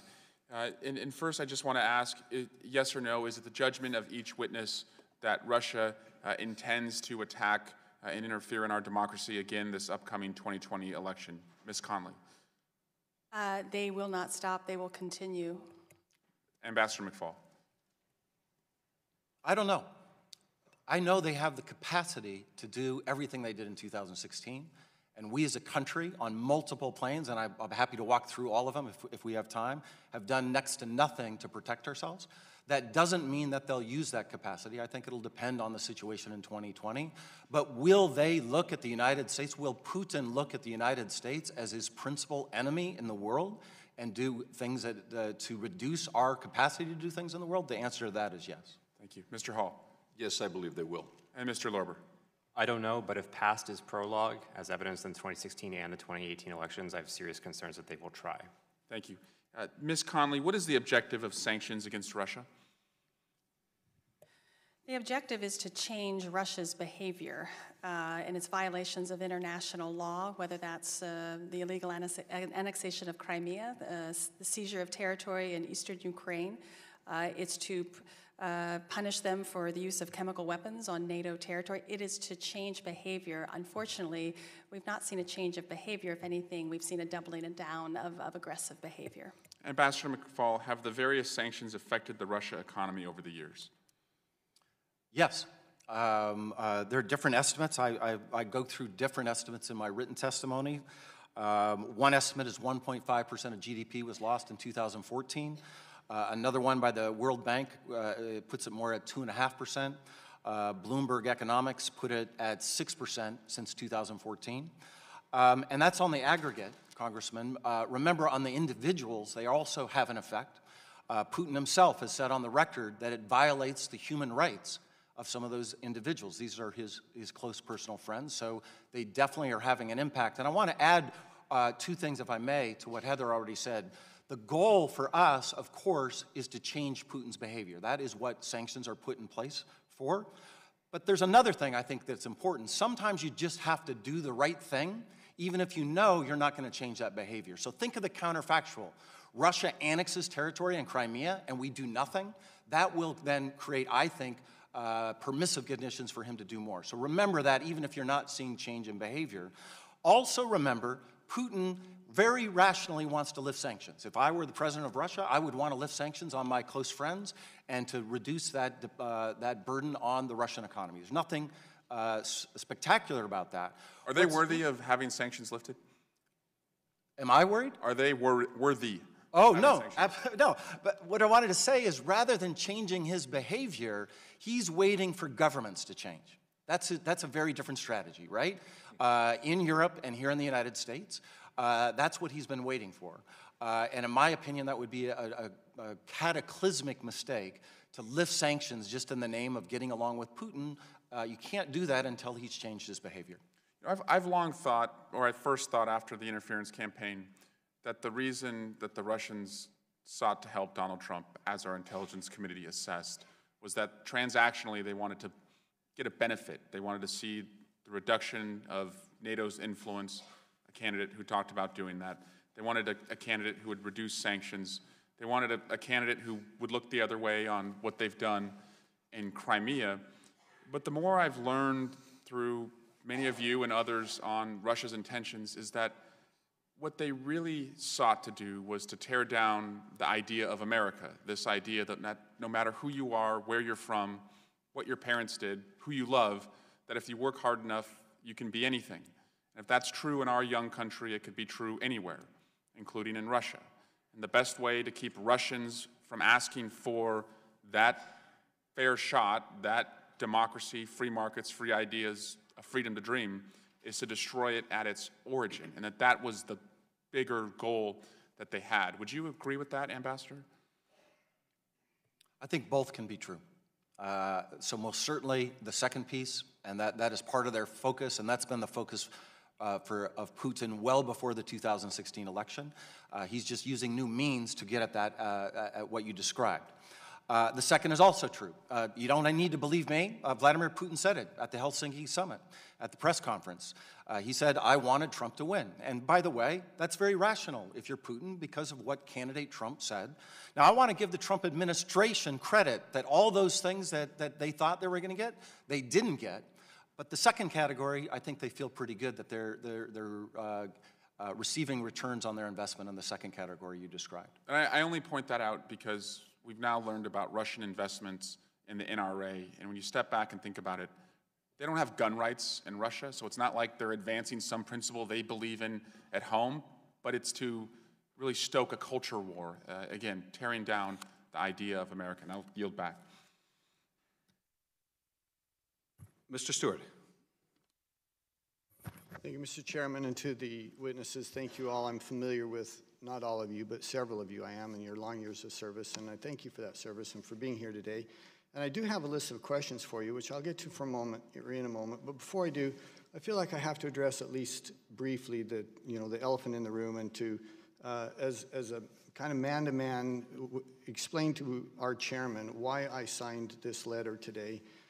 I consider myself a fairly soft-spoken person. I don't like conflict. I don't seek after conflict. But again, I think that this deserves an explanation, and that is that the chairman of the Select Intelligence Committee is not just another politician. It's not just someone who is a member of the resistance and may disagree with this president. This individual is in a position of great responsibility and special trust. And that trust can be destroyed if accusations are made without evidence. Last weekend, the Attorney General and Mr. Mueller released their report and a synopsis of those reports. And now, and this is important to make, that some have said that he concluded there wasn't sufficient legal threshold was reached to prove conspiracy or collusion, but that's simply not true. He didn't say we saw evidence, but it wasn't sufficient to reach a legal threshold to prosecute. He said we saw no evidence of collusion. And he even added, despite multiple attempts by the Russians to make contact with the campaign, the House Intelligence Committee found this, the Senate Intelligence Committee has indicated they have found no evidence of collusion. Mr. Mueller found evidence, or no evidence of collusion. And yet, just a few days ago, Chairman, you said, undoubtedly there is collusion. And I think it's important to note that I would substitute collusion with treason. Because you're not accusing someone of getting a parking ticket or stealing a piece of bubblegum. You are accusing the president of treason, of working with a foreign government and not an ally, not an unknown government entity, a long-time known adversary, and you are saying he has committed high crimes. He is subverting our own law. He is trying to steal an election. He is destroying the trust of the electoral process and break down faith in democracy. And I don't think you can make that accusation and at the same time say, but we're not going to call for his impeachment. I don't think you can have it both ways. If you truly believe that, I don't know how you could not rise today and say, and he should be impeached, and I will lead efforts to impeach him. Because you can't say that he has committed treason and say, but we're okay with that. To use your phrase, Mr. Chairman, we're okay with that. We'll allow him to stay in office. It has to be one or the other. And that's why I signed this letter today. Now, to the witnesses, I'd like to ask you a series of questions, if I could, in the few minutes I have left, and just answer yes or no. I think they really are yes or no questions. Do you think that the president's efforts to pressure NATO to comply with their long-held commitments of spending 2% of their GDP on military and on readiness? I was a former Air Force pilot. I remember flying with NATO pilots, loved those guys. They wanted to be in the fight, but they didn't have the capabilities that we needed them to have because their politicians and policymakers had not committed to spending the money that they said they would. Do you think that pressuring NATO to fulfill that commitment is an important tool to countering Russia's influence in Europe? Ms. Connolly? Congressman, pressing our European allies to spend more on defense has been the policy of the United States government for well over 40 decades, and we must continue it. But we cannot use this pressure to break the alliance. And what the president has done is used an important tool to get them to spend more and now created a real division in the alliance, and the fact that many of our allies are not entirely sure America is faithful in its credibility in that alliance. So the objective is right. The tactics, however, are defeating the I completely disagree with you. I don't think that it was the president's intention at all to weaken the alliance. We are simply asking them to do what they've committed to do. And they'll either do that or they won't. If they won't, then they're not a true member of the alliance. And I think that's a fair thing for him to do.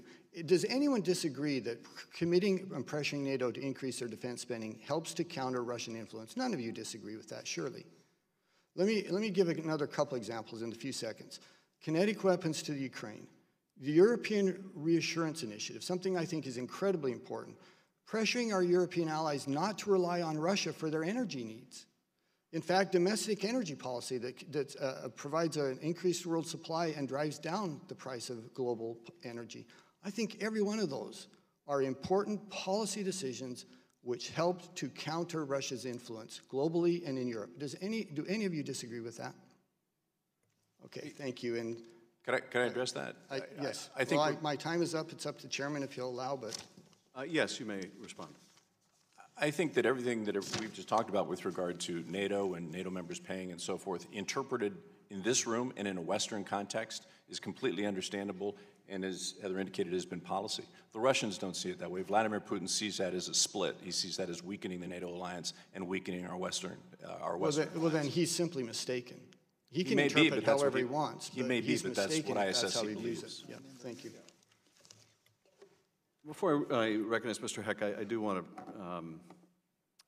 to comment on something you said, Mr. Stewart, because I think it fundamentally misconceives what the Mueller report is and indeed what the Barr summary is.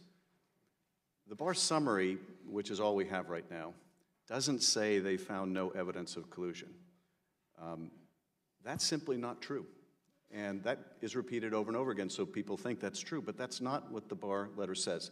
What the Barr letter says is that Mueller could not establish a criminal conspiracy. That's something you would have to establish beyond a reasonable doubt.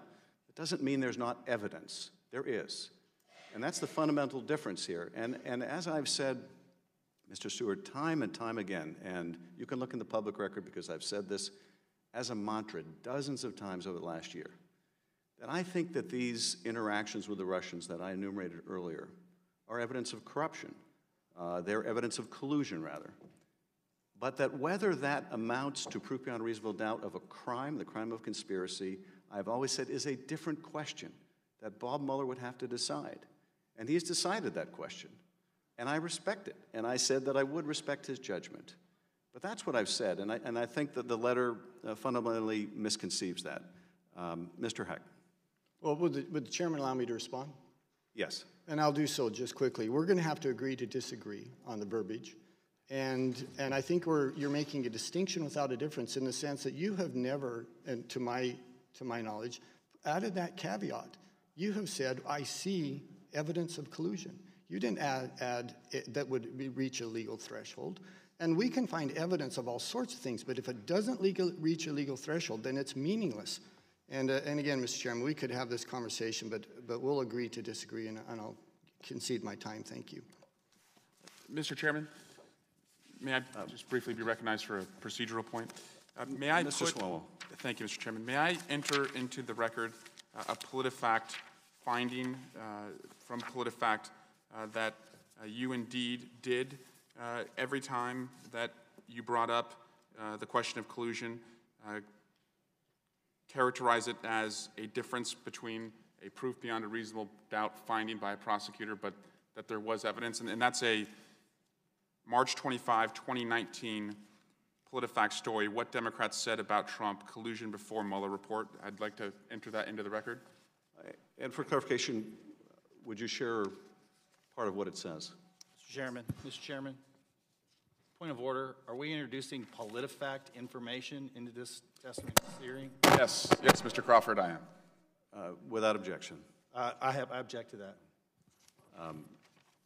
Mr. Swalwell, you may be recognized. Thank you. The article says Republicans have been having a field day rubbing the Democrats' noses in the outcome of Special Counsel Mueller's report. As the summary from the Attorney General William Barr quoted Mueller's report, the investigation did not establish that members of the Trump campaign conspired or coordinated with the Russian government in its election interference activities. It goes on to characterize your statements, Mr. Chairman. It says, as the top Democrat and current chair of HIPSI, Adam Schiff has been a point man for the Democrats throughout the investigation. And it quotes you as saying a number of times, including about a year after January 10, 2018, you said, there's clear evidence of the issue of collusion. But whether it amounts to conspiracy beyond a reasonable doubt, I think we will still have to wait for Bob Mueller's work. Schiff tweeted similar comments after Barr's letter was released, March 24. Schiff wrote, Mueller did not find sufficient evidence to establish conspiracy, notwithstanding Russian offers to help the Trump campaign, their acceptance, and a litany of concealed interactions with Russia. I trust Mueller's prosecutorial judgment, but the country must see the evidence. Thank you, Mr. Swalwell. I've just mentioned You could find literally dozens of times where I made the same observations over the last year and a half. Mr. Heck, you're recognized. And I'd ask to put that into the record. It will be made a part of the record. Mr. Heck. Thank you, Mr. Chairman. I'd like to be added to the list of those who also want to actually see Director Mueller's work product. I've, consistent with what the chair has asserted over the last year and a half, placed a great deal of confidence in him, and there's nothing about that confidence that's been changed or amended in any way by the developments of the last week. I'm more than bothered by the fact that there seems to be a subtle but nonetheless real campaign to foot drag on the release of this material. My mother always taught me consider the source, and so when it does come to the 4-page letter from the appointed Attorney General, who last summer submitted a 19-page single-space unsolicited argument that there was no basis for proceeding with obstruction of justice angle, for example, I do want to read the Mueller report. And I want to consider as well that which we seem to forget, because this is an evolving set of periodic amnesia, it seems to me. The original assertion for quite some time by the administration was there's no interference whatsoever in the election. None. And then when the weight of the unanimous opinion of the intelligence community came to full effect, then it was, well, yeah, there may have been interference, but they didn't really favor either candidate. And then that fell by the wayside. And then it was no collusion. And of course, we are where we are on the definition of these terms. Earlier today, there were repeated references to McCarthy hearings and Joseph McCarthy. I don't know, maybe it's because I sit next to my good friend from Vermont that I'm reminded of the other Joseph Welch, who famously said, "At long last have you left no sense of decency." Asked and answered. Ms. Conley, so grateful to you for your reference earlier about the importance of Congress continuing to emphasize that Nord Stream 2 is not in Europe's best long-term interest. Thank you for getting that characterization on the record. I would appreciate it, however, if you were comfortable associating some qualitative measure of that. We have a lot of risk that we have to assess that confront our NATO allies and confront us directly or indirectly. How serious of a threat to Europe's long-term interest and ours is the completion of Nord Stream 2, in your opinion?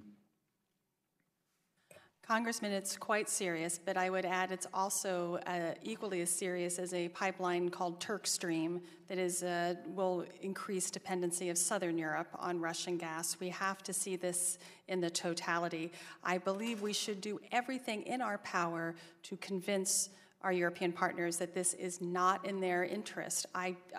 We are in a very fragile moment with our alliances. Alliances are America's greatest strength.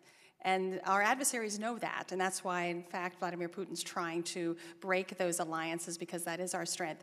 We have to work this very difficult issue, but maintain alliance unity. And that's been very difficult to do for previous administrations as well as for this administration. But it's very important that Europe breaks the dependency on Russian energy. There's EU law that provides for that, but they have to follow that law. We have to keep working very hard to prevent this from happening. Do the Russians financially incentivize the Germans to play along? You or Ambassador? Well, I would just say what we're seeing again across Europe are deep, deep economic relationships that have been there for decades. These are difficult relationships to break. These economic relationships have great political support and patronage across the political spectrum in these countries. It is very difficult. Do the Russians financially incentivize the Germans? Well, of course they do. This is and part individuals? Well, banks, and there are very notable individuals like former German Chancellor Gerhard Schröder that is a part of this. And we see this repeating itself in other countries as well. Have the sanctions on Gazprom had any effect in this regard? In terms of causing specific transactional pain to Gazprom, the answer is likely yes. I don't have the figures directly in front of me. Sufficient to deter the completion of Nord Stream 2? At the current time, I don't think so, no. I see I'm out of time. Thank you, Mr. Chairman. I yield back. Thank you, Mr. Heck. Mr. Crawford. Mr. Chairman, before I'm recognized, I have a parliamentary inquiry. I believe a gentleman from California asked unanimous consent to enter that into the record, and by definition that would require unanimity. I objected, and yet you ignored that objection. Mr. Crawford, would you like to take a vote on entering a PolitiFact record into the record? We made no objection to the partisan letter from you and your colleagues entering into the record. All right, okay, well, that's fine. I have a list of quotes here I would like to submit for the record. I can read them all, or I can just submit it for the record if you'd like. You're more than welcome to submit them for the record. I'll submit those for the record, and now I'll claim my time. Thank you, Mr. Chairman. Mr. Ambassador, 1990 was the first McDonald's franchise was opened in Moscow, and you spent a lot of time there in Moscow as an ambassador. I ate at that McDonald's in 1990 many times. And there have been, I'm sure, several opened since then in that area. In 2007, Starbucks opened their first store. But Starbucks is not a franchise, it's company-owned. So I raise that point to just illustrate the difference between franchise and a company-owned store. So certainly there's some different considerations there, wouldn't you agree? I'm not an expert on these companies, but that's true, and I would remind you that the McDonald's that opened in 1990, if my memory serves me right, I want to be careful, that I think it was a Canadian enterprise, not an American one. Okay. Have there been any American franchises opened up other brands since that 1990 time frame that you're aware of? Sir, because Congressman Nunes reminded me, I'm on the record, I want to be careful. I do not know. I did not do that research before coming here. My guess would be absolutely yes. There's several hundred of them. You know, the world's just gotten so much smaller, and there's business, American-owned businesses all over the globe, and whether they're franchised, whether they're company-owned. So in 2007, Starbucks goes into Moscow, and I'm sure there's been several Starbucks locations since then. And now we have a presidential candidate, Howard Schultz. Do you think he should come under the same scrutiny? Do you think there's any potential collusion there? Do you think he might be compromised because he's done business there and opening up Starbucks stores in Russia? Sir, I don't know the answer to that question. I think it's a great question. What I would say is, because I don't know what the business transactions were to open those Starbucks. I want to be clear about that. Well, a little bit ago, I know generally that it is difficult. I know generally that there's sometimes compromising things that have to happen, but I don't know that with the specific case of Starbucks. The second thing I would say is we should just call for transparency about that. And so you actually know that those Starbucks are there. And I think for all presidential candidates, we should know of all their business relations abroad. I think that's in the America's national interest. Okay. So, I hope that comes to light. I certainly wouldn't want to see a presidential candidate that's not thoroughly vetted with regard to international business, given the context of what we've seen over the last couple of years. Right? I couldn't agree more. And one of the ways to know that is to have people publish their taxes. That's how we know that. We're not going to settle that in this committee. I understand, but that's a really great way to have transparency about what you do financially abroad. Okay, and something else you mentioned in your opening comments, you mentioned that the Russians influenced the 2016 election. That's an assessment I'm not sure you can make. I'm sure they attempted to influence, but that is entirely subjective, the degree to which they were influencing American voters. Isn't that fair to say? Here's the way I would characterize it, and there's been many great academic studies. I cite many of them in the footnotes in my written testimony about this. Here's my personal assessment of that academic research, okay? Number one, just to remind everybody, there was a multi-pronged effort by the Kremlin to influence the outcome of our 2016 presidential election. Not just one thing, but many, many things that happened. Number two, they had clear preferences in that race. When Sputnik International tweets #CrookedHillary, it's pretty. You don't need a PhD in Russian studies to figure out what they're trying to do there. And number three, now I want to put my political science hat on, which I've spent most of my life as a political scientist and not as a government official.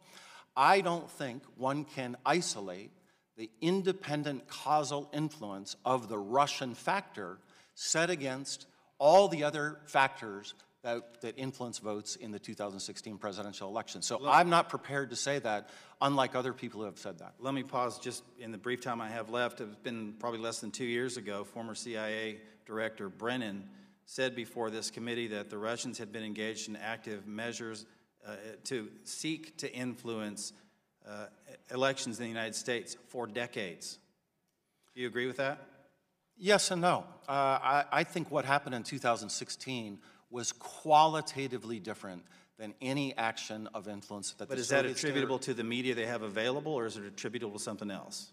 Because Multiple- we didn't have Twitter and Facebook back in the 1990s. That's right. So that's different. We did have it in 2012. They didn't use it then. But without question, for me and my assessment, and this is my assessment, I want to emphasize, the most important thing they did was not that. It was the doxing. It was the stealing of American property from individuals and then publishing that. That's something that they had capabilities to do before and chose not to do it. So I think it is true this has always been their way. And by the way, I want to emphasize, it's not just the United States of America that is a target of these operations. It's all in other places. Watch what happens in Ukraine shortly. But I think 2016 was a qualitatively different operation than previous elections. Thank you. My time's expired. I appreciate the amplification on the fact that they've been involved in other countries besides the United States. Thank you. Mr. Welch. Thank you very much. This is a really extraordinary panel, and I'm struck with the clarity and the consensus among the four of you about the threat that Russia poses. Mr. McFaul, or Ambassador McFaul, your opening statement was chilling in a way.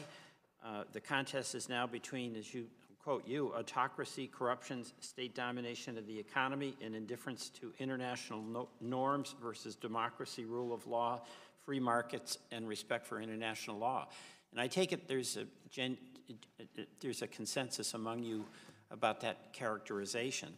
And Professor Connolly, what you also said, I thought was very, very powerful about this is about a strategy of influence, not force, and it exploits any societal weaknesses in divisions that we have, and they can get in your head.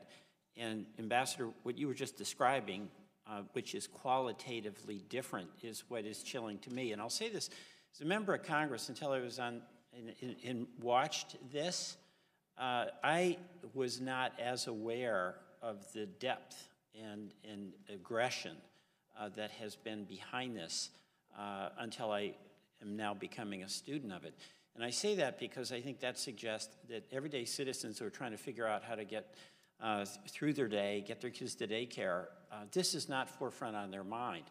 So aside from this question that is the political debate that we're having, is it essential for our security that we have a consensus in the American body politic about what a dangerous adversary and determined adversary Russia is to our democratic values? I'll start with you, Ambassador.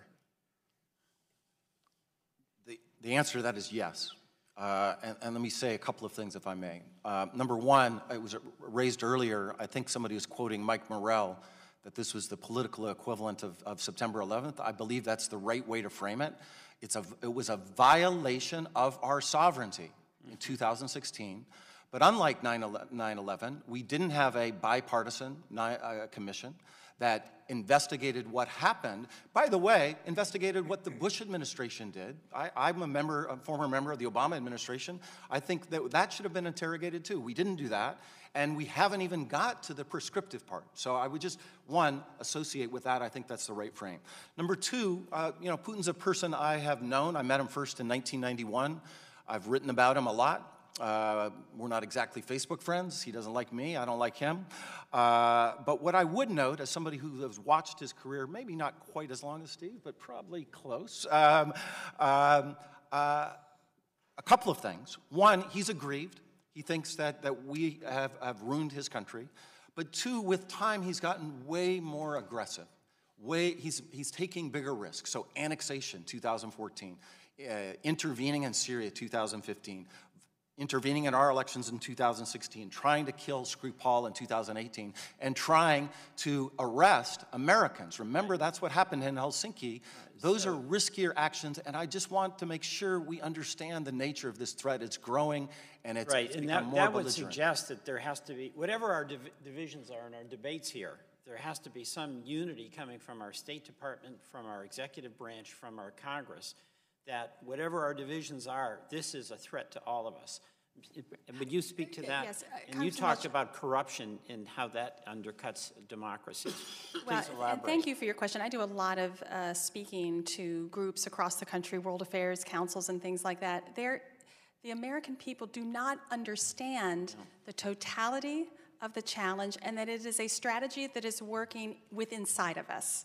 It is a fight for the integrity of the American mind. I'll give you an example. After the Skripal poisoning, where a chemical agent was used on NATO territory, Russian disinformation provided over 46 different explanations of what that could possibly be. If you're an average citizen trying to figure out who, what, where, how, nothing is true, and then everything becomes possible. That was followed up by the Russian hacking of the Organization for the Prohibition of Chemical Weapons to try to alter the results of that. This is what is at stake. During the active measures period in the Cold War, the American people knew who the enemy was. There was training and understanding of this. There is none of that, and political polarization I've only got a makes it couple of worse. minutes left, but you know, there's arms control treaties in our Defense Department, but what I'm hearing that you're saying is that we, number one, have to build our alliances, and number two, we have to express great clarity about what the threat is. Would you agree with that? Well, I want to thank you. Go ahead. I'm running out of time, but go ahead. The only thing that's a great line of questioning. Vladimir Putin is neither a Republican nor a Democrat. He does not care. All he cares about is that we become divided and split, and he will continue to work in unprecedented fashions, to allude to an earlier question. Right. I agree with Mike. What happened in 2016 and what I think we can expect to happen in the future in terms of their active measures, their hybrid warfare, is indeed unprecedented. And there's going to be more 9/11s from Russia, in short, and we got to figure out a way to deal with that. Well, thank you. And before I yield back, I just want to say, Mr. Chairman, I'd be interested in us taking up some of the suggestions that Mr. Lorber made about the illegal moving of money. I yield back. Thank you very much. Thank you, Mr. Welch. Mr. Hurd. Thank you, Mr. Chairman. I want to thank our witnesses, not just for being here today, but for your long careers of commitment to this country. Ambassador McFaul, our Foreign Service oftentimes gets dragged into the mud, and they're doing incredible things in hard places, and most people don't understand what it's like to be targeted by the Russians the way you do. So thank you for that. And Mr. Hall, our colleagues that have to deal in denied areas and work in tough places against an insurmountable foe. Most people can't understand that, nor will they ever understand that. You do, and thank you for bringing your attention to this. And Mr. Lorber and Ms. Conley, thank you for the unsexy work of getting into the details about some of these issues that help inform folks like us. And while I do have a question, I must associate myself with the gentleman from Texas and his letter. Prior to the 2016 election, I was calling for Ambassador Kislyak to be PNG'd from this country. Prior to the 2016 election, I was trying to say how this sustained covert influence operation by the Russians had to be addressed. Grizzly Step, what the intelligence community refers to the attempts by the Russian government to influence our election, is going to go down in history as the Russian intelligence greatest covert influence operation. Why? Because their goal, and Mr. Hall, you alluded to this, is to erode trust in our democratic institutions. It is to erode trust in the American people and the intelligence services, to erode trust between the intelligence services and the legislative branch. Its goal is to erode trust between the legislative branch and the executive branch. And I've sat here for 22 months and having many of my colleagues question our side of the aisle's commitment and understanding that the Russians is a threat. It's clear, Republicans and Democrats on this committee agree the Russians attempted to influence our election. They tried to do it in 18, they're going to try to do it in 20, they're doing it in Moldova, they've done it in Armenia, they're going to continue to do that. And so when we question that, when we imply that there is not an agreement on that particular issue, we are falling into the trap of eroding trust in our institutions. And we have to change our behavior. We have to get at this threat because they are continuing to do it, and they're very good, and we're not prepared for that. And Mr. Hall, my question for you: who is responsible for counter covert influence? And who should be responsible for that in the U.S. government? I think given how the Russians have evolved in terms of their capabilities, their hybrid warfare, their influence operations, all of those different disciplines, I believe that it actually now in the United States needs to be an all-of-government approach if such a thing is possible. Obviously, we need to have certain folks taking the leads. The intelligence community has to inform what's going on. There's a military component to it because I think we need to protect critical infrastructure. But it touches, the way that the Russians are doing it now, it touches so many different parts of our government and indeed our society that it's got to be a widespread thing. So unfortunately, I don't know that I can name one person, one agency, one organization to do it. It's too broad now. Thank you. Ambassador McFaul. All of that said, I also want to make sure, in my view, we understand that the answer to your question is not just an intel question, it's a policy question. For sure. The President of the United States needs to stand next to Vladimir Putin and say, we know what you did in 2016, and if you do it again, these are going to be the consequences. And until the President of the United States doesn't do that, it's not good enough for the rest of the Trump administration to try to do that. I know a lot of those people. I think they've got a pretty good policy towards Russia. I actually do. And in some of the things, they were better than us in terms of our policy in the Obama administration. But when the President of the United States, standing right next to him in Helsinki, sides with Putin and not your former colleagues, that does the very damage that you just described about trust in our Mr. McFaul, I've made my opinions on this topic very clear. But what I will end with, before I yield back, Mr. Chairman, I left a job as an undercover officer in the CIA because I was disgusted with the things I had to do and the lack of knowledge that congressional leaders had, and when I had to brief them when I was overseas. I felt that there were people in Congress at that time that were going against the opposite of what my friends and my colleagues were doing, not just in the CIA, but in the military, in our foreign service. And I was disgusted with that, and I said, I got to try to do something about it. And it's great to be able to help the intelligence community in a different way by serving on this committee. But what we need to do is stop with the innuendo, stop with abusing our position and implying we have access to something that we do not have access. Mr. Chairman, I yield back. I think the gentleman, I would only mention that to my colleague, that in the last session, the majority produced a report that suggested to the American people that the intelligence community's conclusion that Russia had intervened, and in fact intervened to help one candidate and hurt the other, should be subject to doubt. That the intelligence community didn't use the proper tradecraft, that conclusion should be called into question. I don't think that was in the service of the country. I don't think that's reflected in any of the intelligence. I don't think that's going to be reflected in Bob Mueller's report. And that was the unanimous opinion of the then majority. Every member of this panel who was a part of that signed that report. And I fully concur, Mr. Hurd, that we need to be very clear about Russian intervention. We need to all condemn it on a bipartisan basis. We should show no daylight in that.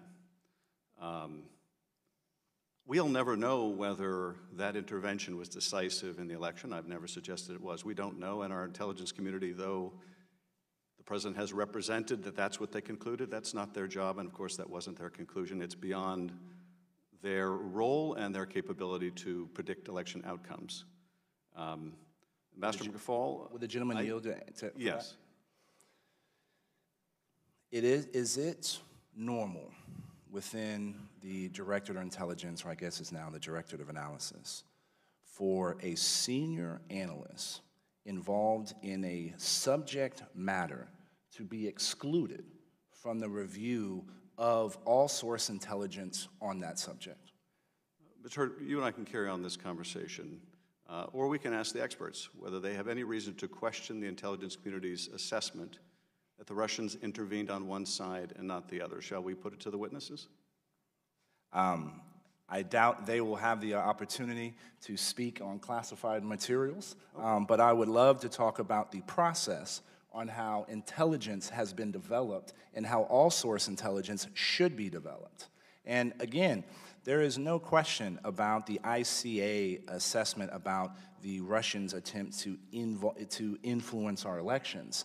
But tradecraft, standards of tradecraft are standards of tradecraft. And when there is a deviation from that standard of tradecraft, we should understand why. Well, Mr. Castro, you are up next, if you'll indulge me. Let me ask the witnesses, does anyone on this panel question the intelligence community's finding that the Russians intervened in our election and did so for the purpose of helping one candidate and hurting the other? Would the gentleman yield to add an additional question? I'd like to allow the witnesses to answer. Does anyone question that? Ms. Conley? No, I do not question it. Ambassador? No Mr. question. Hall? Mr. Lorber? Mr. Castro, you're recognized. Mr. Castro, would the gentleman yield for 20 seconds, please, sir? Sure. I would welcome the gentleman asking the question if any of the panelists knew how the ICA was developed and whether their understanding of the process on which it was vetted through the intelligence agency. I yield back. I can give an answer there. I'll let him answer your question, Will. I have no knowledge of the process. Neither do I. I have no direct knowledge, but it would be difficult for me to imagine that the heads of the intelligence organizations would stand up and vouch for it if there were not some integrity to it, but that's speculation on my part. Likewise, I have no knowledge of the process. All right. Thank you for y'all's testimony today. I wanted to ask you about sanctions and their effectiveness and whether sanctions in the long term will have an effect on Vladimir Putin's grip on power in Russia and how they're affecting his hold on power in Russia. Congressman, I'm probably on the pessimistic side of our sanctions regime, as important it is to continue to place those sanctions. I think in many ways, President Putin has used these sanctions as a method of weeding out those that are not loyal to him and more loyal to their bank accounts in the West. He has renationalized important parts of his economy. What he recently announced, and which was met with some fairly significant protests in Russia, he's unplugging from the international system because he understands it's the vulnerability. So the online Iron Curtain, he's removing himself from the online because he knows we have a cyber offensive capability that during the midterm elections we shut down the Internet Research Agency and other things. They are trying to develop now, we're seeing this across the board, the exhaustion of sanctions, that they're creating a separate financial system so that if, the most extreme option, if we were to eliminate them from the international financial transaction system, the SWIFT system, that they would have additional resources to be able to withstand that. So there is a system to prevent the sanctions from impacting them completely, and I think this is where what we are suggesting in our report, what Eric has been suggesting, is we now need a new set of tools to actually prevent Russian money laundering and illicit financing from being housed and sheltered in our systems. And that could be a very robust way of responding to Russian aggression in its many forms. Can I? Sure, Ambassador. Do you mind if I build on Heather's comments? Because I think there is a risk of what I term sanctions atrophy in two ways. One, to Heather's point about evasion techniques The Russians are very good about using front and shell companies, and they're only getting better. So as she said, that in the last 2 years, you've seen significant innovation.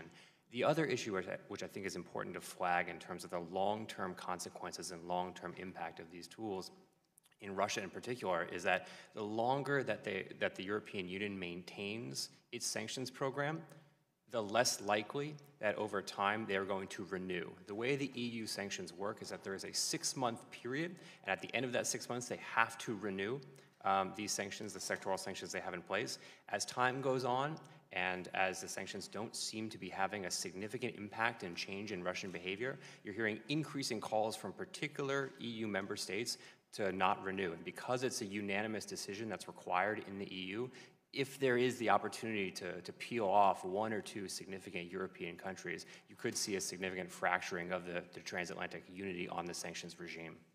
Thank you. Ambassador. Just a couple of comments. I think it's wrong to assume because Putin hasn't changed his behavior that Russians support the sanctions and support Putin. Individuals, I know many of the people many of the people on the sanctions list.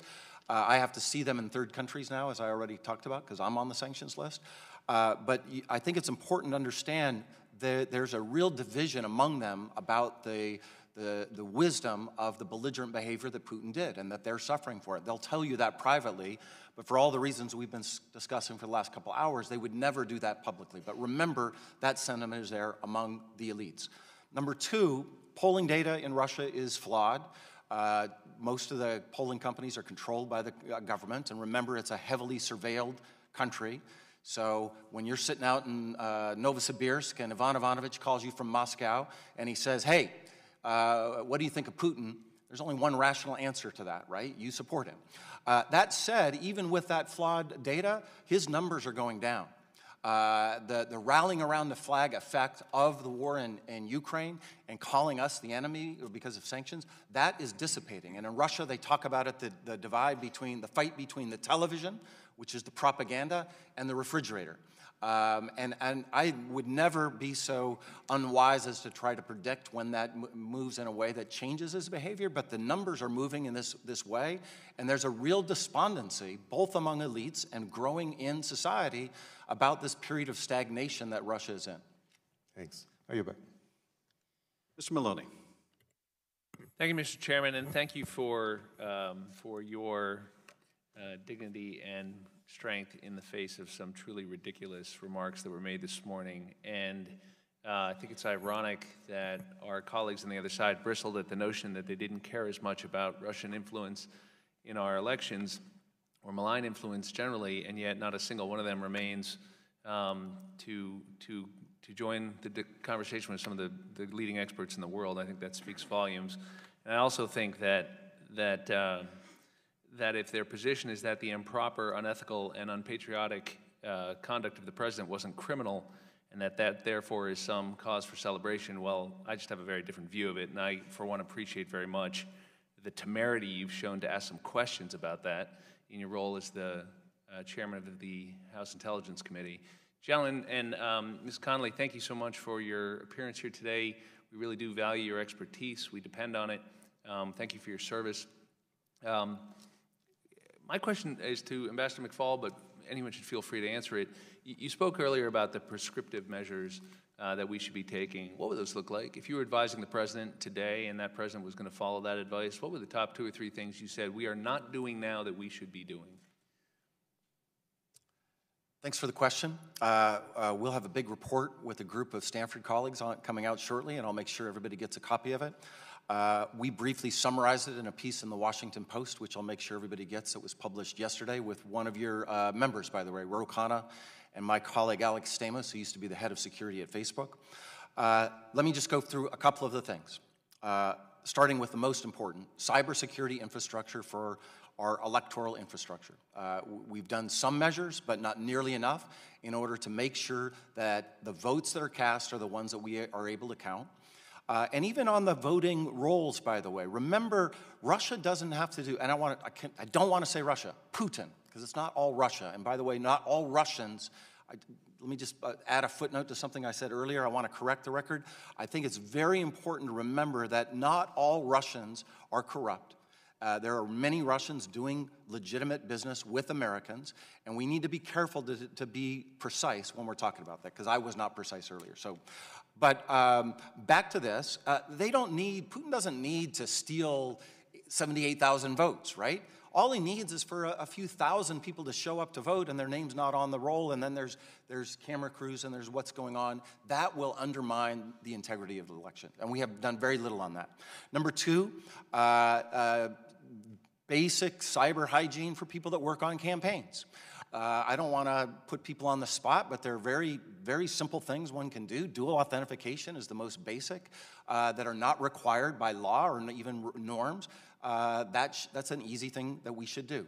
Number three, de-amplifying what happens on the social media platforms of these campaigns. Now, notice I didn't say ban them. I think that's a much more difficult thing. But I interact with all those companies in the Silicon Valley, and I think there are ways that they can de-amplify when they expose those things. But then the number 3 or 4 that I'm on, one of the things they would say if they were here is we didn't know about the activity on our platforms because there was not enough coordination between the intelligence community and the private sector. And I think setting up that coordination, maybe with third parties involved to make sure there's no conflict of interest, that would be another thing to do. Another really big debate we have to have is what is the norms of allowing foreign governments to participate in our electoral procedures. You know, I said earlier, Sputnik International, completely controlled by the Kremlin, tweets out #CrookedHillary.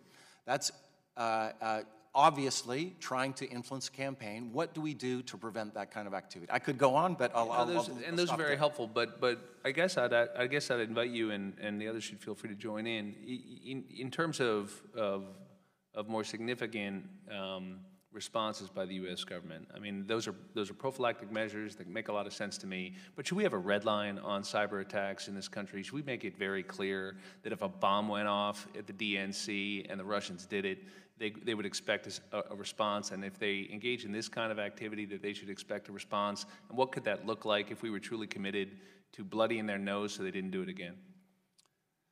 So my brief answer, I'll let my colleagues jump in. The answer to that is yes, that's deterrence. There may have been more of that in 2016 than we know on the record, by the way, because the Obama administration was very focused on Election Day. What would the contours be? I want to be careful about commenting on the record about that. In many ways, it's important to have that conversation off the record with the Russians. But you can't have it if you're not acknowledging that the Russians did it in the first place. And I think the first step would be for the President of the United States to acknowledge on the record what happened and say that there'll be grave consequences and then talk about those consequences privately. One other thing I want to say, just because I have the microphone, I also want more transparency about interactions with Russians and other governments. And we've been focused on Russia rightly, but I want to remind you that there are other actors out there that have an interest in destabilizing and delegitimating our elections. I don't want to ban interaction between Americans and foreigners, including Russians, but I think during campaigns we should require, either through norms or maybe even legislation, transparency about those interactions. Congressman, if I just make 3 brief, what we've heard repeatedly, the United States government has to restructure fundamentally for this challenge. We are set up to fight terrorism. We are not set up to fight malign influence, which is perfected by Russian statecraft today. It'll be Beijing statecraft. I mean, this is not going to go away. This is our vulnerability. So there has to be a fundamental restructuring, which includes intelligence, but it also includes the seam between domestic and foreign. That's where this falls into, and that's where we have important laws to prevent and make sure there's a separation, but that's where they're working. We have to inform the American people. Again, to Congressman Welch's point, we have to talk about this so Americans are literate and armed with what's going on so they can read their news feeds in an educated way. They can understand what's going on. And third, and this is what's been missing for quite some time, we have to have an offensive strategy. Once we return our confidence in our democracy and our market economy, as what Ronald Reagan said, we have to return to the city on the hill. We want for the Russian people what we want for the Ukrainian people, which is freedom for them to choose their leaders and their way of life, however they wish. We haven't been on offense for a long time. That is what won the Cold War in many ways. We helped solidarity movements. We kept faith with civil society. We told them we stand for something better. That's what's been missing in our strategy. My time has expired. If the chair would allow Mr. Hall to respond, Mr. Hall? Just two brief things. First of all, I agree with everything that Mike and Heather said. We have to make the Russians and specifically Vladimir Putin understand that the price that he would pay, that Russia would pay, would be exceedingly high if they attempt something like that again. The details as to how that happens hopefully is already underway in our government, but that's one thing. And the second thing is we've got to do it in coordination with our allies. That amplifies it so much more. It's pretty much that simple. The devil's in the details, but that's what I would recommend. Thanks. I would say that we need to work to deputize the private sector. And by that I mean there's a lot of focus today on what the intelligence community can do and what law enforcement can do, and those capabilities are tremendous. But one of the greatest force multipliers we have are individuals in financial institutions throughout the world who are looking for this type of illicit activity every day. I mean, hundreds of thousands of people. To the extent that you can provide them with the tools, whether it be legal authorities or obligations to pull information that shows or helps better illustrate where the Russians are hiding assets, how they're attacking our democracy, how they're moving funds, that's incredibly important and will pay significant dividends above and beyond what we already have. Thank you. Ms. Demings. Thank you so much, Mr. Chairman, and thank you to all of our witnesses for being with us today. You know, as a former law enforcement officer and now a member of Congress, I think often about a quote that says, "The only thing necessary for the triumph of evil is that good men do nothing." At the beginning of this hearing, the chairman outlined a list of behaviors that I believe any reasonable person would find inappropriate, especially as it pertains to our national security. That is a #1 concern for me. However, my colleagues on the other side of the aisle have lamented over the suggestion that they don't care about those behaviors. Well, as a former police chief, when inappropriate, criminal, unethical behavior was brought to my attention, I did something about it. You don't sit silent and do nothing and work hard to either find a technicality to discredit the witnesses or remind a former ambassador to the United States of America that he's under oath. You don't do that. You work diligently in the pursuit of justice and protecting this country. You hold people accountable who engage in wrongdoing regardless of who they are. And so I'm delighted to be a member of Congress, but disappointed at the direction that my colleagues on the other side of the aisle, we've got to do this together, chose to take this morning. There is one team for this committee especially, and that's to protect the American team. With that, thank you for allowing me to get that out. It's been painful.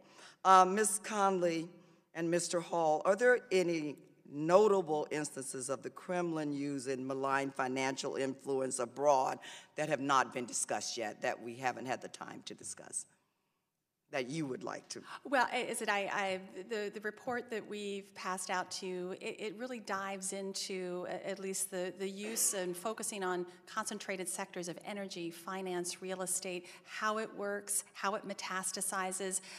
This is a shared problem. We focus on Europe, but this is a transatlantic challenge. So I welcome you to read that, and if there's any questions that we can follow up and provide those that have been on the front lines, which are many of our European colleagues that have watched this type of malign influence work within their countries for quite some time. So I'm happy to follow up with you and give you those specific details. Thank you, Mr. Hall. Any in particular I have less specifics than I do just in terms of modus operandi. I mean, the Russians do not hesitate, would never hesitate, to use any of their intelligence services to identify individuals and organizations where they see an opportunity to carry out that type of malign activity. It's, again, a different system than we have here. Our intelligence agencies here, for the most part, collect information for policymakers. In Russia, they collect it to do precisely that type of malign activity. Thank you. Again, Ms. Conley, is there anything in our financial, legal, or regulatory system that makes the United States particularly vulnerable to tactics used by the Kremlin? So the one we certainly highlight is the incorporation. We highlight the Netherlands, which is a vast tax incorporation. We could see similarities in the state of Delaware, to be perfectly honest with you. So this is where I said it's not a pointing of fingers, it's a shared issue that we have to greatly heighten transparency on beneficial ownership. I think this is legislation that has been around for quite some time. I hope we give you all the national security imperative to highlight the transparency of beneficial ownership. We also argue in our report that what we need is basically a financial intelligence surveillance and reconnaissance system. And I'm using, technically the terms of warfare. That's how we allow our military to have a common operating picture where they can see the different aspects of it. We need that financially so we can see where the red light is blipping in the Estonian branch and Danske Bank, which is money laundering, which is being, buying real estate, using its malign influence to help fund political parties and other activities to help harm the nation. So we have to create a better common operating picture. This gets back to my concern about we are not structured to do this. Exactly to Eric's point, this has to be a shared public-private partnership. I think the banks and others want help in doing this because the problem is so massive they can't meet that challenge. I think on cyber, the same thing. The technology companies want help, want a partnership to try to combat this malign influence. It's very evasive, and it's going to be very difficult to root out. Thank you. Mr. Chairman, may the ambassador. Yes, of course. Thank you. Just one quick point to underscore something Steve said a couple hours ago that I think is very important analytically, is don't put the Western lens on how Russia works the way that we think about it. So we have some lines of authority and lines of jurisdiction between what Steve used to do and what I used to do, right? Russia doesn't have that. It's all blurred, and there's varying degrees. By the way, the president of Russia is also a former KGB officer, and everything, therefore, is blurred. And just always constantly remind yourself when you're looking to understand what's happening here, it's a very different system, completely dominated these days by the Russian intelligence services. Thank you so much, Mr. Chairman. I yield back. Thank you. Mr. Himes.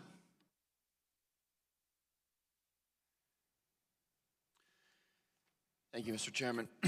I'll associate myself with the comments of Mr. Maloney, and I'm actually glad that Mr. Turner brought Senator McCarthy into the conversation. History will clarify what has happened, and some of the smaller details will be elided, but if my Republican colleagues are betting that the chairman, who is a good friend to all of us and a man of deep, deep integrity, will play the role of Joseph McCarthy in the historical interpretation, rather than a president who regularly calls the press the enemy of the people, who regularly attacks the Department of Justice, the FBI, the CIA, and discredits them when they don't provide information that is consistent with his personal interests, who says there are very fine people on both sides of a Nazi march in Charlottesville. If that's their bet, I will take the other side of that bet. Mr. Chairman, thank you for your spirited response to outrageous behavior on the part of our colleagues on the other side of the aisle. With that, to the panel, thank you for being here. I want to just take a little bit of time to get a little bit more detail around the role that the Russian banks play in this. And I want to quickly just read a quote from a BuzzFeed document dump. It's a letter to Michael Cohen from Felix Sater. And I'm just going to read one line. This is in reference to Trump Tower, and it's not Trump Tower I'm concerned with here, but Mr. Sater writes, Kostic, who is Putin's top finance guy and CEO of the second largest bank in Russia, is on board and has indicated he would finance Trump Moscow. This is major for us, not only the financing aspect, but Kostin's position in Russia, extremely powerful and respected. A quote that sort of implies that there's a really rich and deep partnership between the Kremlin and this bank. I also was personally involved in the discussion of the lifting of sanctions on EN and Rusal, which involved Deripaska transferring 14% of his ownership in EN to VTB Bank. So there's just two facts that show what feels like a family relationship between the Kremlin, between banks and oligarchs. And so let me start with Mr. Conley. I think this is your area of expertise. Can you just talk a little bit about how that relationship, Kremlin-controlled banks, but also banks that are maybe not Kremlin-controlled, with respect to providing financing for projects, providing support to oligarchs, and maybe even doing the service of the Kremlin, as is implied in Mr. Sater's letter here? Thank you, Representative Himes. I'm actually not a Russia-specific financial expert, but my understanding is, as you laid out, that there's a very close connection in the way, for example, that Russian oligarchs are able to access financing from entities like Sberbank, from VTB, from VEB. But I'll defer to the other witnesses on the question of how specifically those causal mechanisms are working. Ambassador, do you have a view? Sure, I can talk about that. I know Mr. Kostin. I know VTB. That was part of my job as the U.S. ambassador, to help us understand those kind of activities. And I think it's important to understand that VTB is a completely controlled bank. I'm not even sure the word bank is the right word for it. That's part of even the language I'm not sure we should be using. But we'd do whatever President Putin called them to do. Now, they had other aspirations long ago at VTB. And VTB Capital to expand in these other directions. They had other aspirations to privatize. I know that that was a plan that they had years ago. All those plans have been set aside, and so the thing you're quoting, that's very consistent. I don't know the specifics of that case, I want to be clear, but that it would be very consistent with the general way that I know that the Kremlin works with the three major banks. Ms. Conley, do you have a... So, Congressman, our research has looked at how Russian influence manifests itself in Europe. So our expertise looks at, in some ways, how that Russian financing goes through European institutions. So, for one example, before the 2014 European Parliament elections, we saw where Russian finance went through the first Czech Russian bank, which is now defunct, to provide funds to Marine Le Pen's campaign prior to that election. We're also watching how Europeans, actually, this is both for Unicredit, Italy's largest bank, also Austria's banks, they're actually growing in size within Russia. And again, we didn't think we'd anticipate that 5 years after the annexation of Crimea, but actually European state-owned champions, energy and banking, are actually growing in their size, and that creates a risk to them. So that's my knowledge, comes from how the European banking structure is amplifying a lot of the Russian financing. So I'm out of time, but very, very quick question. It sounds like one of the things we should do, and maybe other committees in this in the Congress should do, is investigate or at least propagate the idea that if you secure financing from a Russian entity, there may be strings attached. It could ultimately be used, and I'm looking at you, Mr. Hill, as a mechanism of compromise and therefore be a counterintelligence concern. Is that fair? Yeah, absolutely. I think your description of it being a family affair is good if you recognize the family as the Cosa Nostra. So it's like a mob relationship. It's not to say that all business contact with banks, I think, are false and are somehow suspect, but they could be compromised at any moment with that phone call from the Kremlin. Ambassador. Chairman, because I didn't mention Deripaska, you mentioned him. I would just say on that case, one I followed fairly closely, two things. One, when people say sanctions don't work, they most certainly worked with Mr. Deripaska. He lost billions of dollars, and allegedly, this is just in the reporting, spent hundreds of thousands of dollars to get off that sanctions list. So remember that. But number two, I think we need to understand how he did get off that sanctions list. You mentioned the restructuring that was done. This is very mysterious to me, why that was done, because it's been it's always been my view, both as an academic and as a former policymaker, that sanctions are put in place to change the behavior of the target country that you're sanctioning. Putin has not changed his behavior, yet for some reason the sanctions were lifted on Mr. Deripaska's firms. I think we should know more about exactly how that happened. I agree. Thank you, Ambassador. I yield back. Ms. Spear. Thank you, Mr. Chairman. Let me just compliment you, first of all, for holding this hearing in the open so that the American people can begin to understand the threats that Russia has against our country. And let me also say that you showed extraordinary restraint with some of the viciousness that was exemplified by, regrettably, some of our colleagues on the other side of the aisle. I also note, as does my colleague, that no one is here from the Republican side of the aisle. That's very unusual. Normally, there's always a representative of the Republican side of the aisle at hearings. I think it suggests a bit of stuntmanship that went on earlier. Let me also point out that the Barr letter specifically says that the Mueller report outlines the Russia efforts to influence the election. Clearly stated. Now, we don't have the underpinnings of that yet, but we should all wait to see that. The report by the Republican majority at the time said, and I quote, "The intelligence community assessment judgments on Putin's strategic intentions did not employ proper analytical tradecraft." So on the one hand, they will accept the Mueller report, but their own report suggested that it was inadequate. Let me just ask Ms. Connolly, thank you so much for your work. I'm curious about the Raiffeisen Bank in Austria. You spend a whole chapter on Austria and the banks. Could you express to us the relationship of Russia to the Raiffeisen Bank?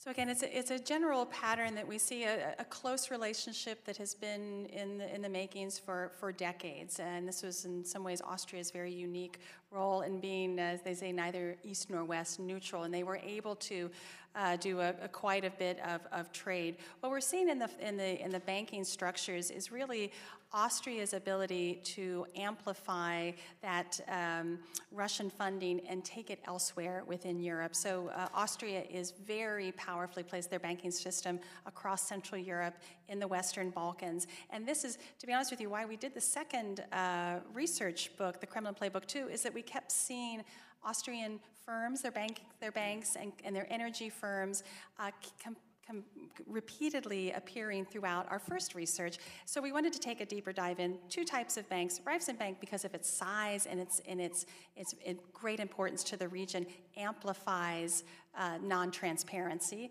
and Austria has very unique and special. Let me interrupt you for a moment. The Raiffeisen Bank actually funded a Toronto Trump project for $300 million and never came back after that project went bankrupt to secure what it could in bankruptcy in terms of the return of their funds. Is that commonplace? So, Congresswoman, we've studied how it works within Europe. We did not identify any specific structural arrangement outside of Europe. Thank you. Ambassador, thank you again for your outstanding comments today. To what extent is Putin personally aware of Russian individuals who are engaged in money laundering in U.S. real estate?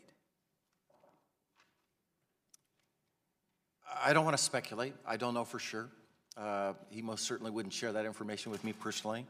But knowing generally how the system works, I think he would be acutely aware of those kinds of things. He's a man of detail. I was always struck by that in my interactions with him when I was in the government, usually accompanying President Obama or other members of our administration. So I would, again, it would be very consistent that he would know about those things, but I don't know for sure. Maybe Steve knows. Mr. Hall? I think that the term acutely aware, that's a good term. Yeah, anything that's of critical importance to him in splitting the West and splitting the United States and dividing us, he would take a great interest in. So if a number of LLCs are created that are based in which ownership of the real estate in the United States is by Russians, there is potentially a likelihood that Putin knows about it. There certainly could be. All right. Could be. It would stand to reason, yes. Would Putin ever authorize an oligarch to purchase a U.S. property at an inflated price as compromat, Mr. Ambassador? I know the case you're talking about, and I don't know the answer to that. That's a great question. We should get our intelligence community to help you get the answer to that question. I personally don't know. Thank you. Mr. Hall? That would be consistent with how the Russian intelligence services function. Thank you, Mr. Chairman. I yield back. Are there any further questions from my colleagues? Yes, Ms. Can I ask just one last question? I think the comments that many of you made about the porousness of our election system and the Russian ability to not only get into the voting rolls, but conceivably into the voting machines, is something that the American people really care about. And yet it has not gotten the attention it deserves. We have 4 companies that basically have a lock on all the voting machines in this country. There's no requirement for audits, for paper ballots, for the kind of optical scanning. Do any of you have confidence that the Russians would not, maybe I'm saying this wrong, knowing that and the vulnerabilities, is that something that clearly the Russians would take full advantage of if they could? Yes, they absolutely would. And in fairness to those companies and others who are trying to do these protective measures, which are important defensively, we have to understand that the way our open society is set up and the way that the internet functions, it's designed to share information as efficiently as possible. So this is a real struggle when you're trying to protect really critical information. Having worked in an organization that really wants to protect its information, it's a really hard thing to do when you're talking about systems that are designed to share. How you get around that is how you defend against that is a really difficult thing, but I don't think you can do it unless you also have that offensive thing that we were talking about before, letting the Russians know, look, we're going to defend, but if we catch you, the price you're going to pay is brutal. That 1-2 thing is the only thing I think we can do. Well, Congressman, I think looking at what Europe has done, it's the redundancy of the paper ballot that is absolutely essential because, and in fact, in many European countries, they still, I mean, it seems so archaic to what we should be doing in the fantastic technologies we have, but they do require that redundancy of paper just to make sure, again, it's about ensuring confidence that every vote is there. So I think there could be some redundancy very helpfully to that process. And if I could just add to that, if I may, absolutely paper trail for every ballot. That seems like a complete no-brainer, and that we haven't done that yet is shocking to me. But I also want to remind you that there are a lot of other actors copying the Putin playbook now, including domestic actors, and we need to be aware of the fact that we could have multiple actors trying to disrupt our elections in 2020, and that's why I think it's so vital that we focus on these prescriptive measures now. Thank you, Mr. Chairman, for accommodating me. I thank you, and Ambassador, on that point, one of the issues that our committee is investigating is the development of the deepfake technology. My paramount concern during 2016, as we were watching what the Russians were doing in real time, the hacking and the dumping of these documents, is that they were going to begin dumping forgeries among the real. That concern now is heightened exponentially, given that this new technology would allow the Russians or any other foreign actor or any other malicious domestic actor to push out in proximity to an election video or audio which is completely a forged product, but nonetheless has all the indicia of veracity and reliability. When we consider just how disruptive that would be, the Russians don't need to hack our elections infrastructure, although it is all too vulnerable. Pushing out that kind of false content could be far more influential. And we're in a race right now of technologies, the technology to develop deepfakes and the technology to detect them. And I'm deeply concerned, given just how polarized the country is, the electorate is, indeed our committee is, that our ability to respond to that is very much in doubt. And psychologists will tell you, once you have seen a video, even if you're later persuaded intellectually that the video is a fake, you cannot undo the impression and the lingering impact of that. So we're entering a brave new world, and what we need is a whole-of-government approach that looks at what each and every agency is doing to protect the country and to protect the integrity of our democratic institutions, that is working collaboratively, that is talking to each other. We need the public to be more critical of what they learn on social media, and this needs to be a comprehensive effort. Your testimony today has been very, very helpful in informing us of the task ahead. And I want to thank you for appearing today, and more than that, I want to thank you for your service to the country. We are adjourned.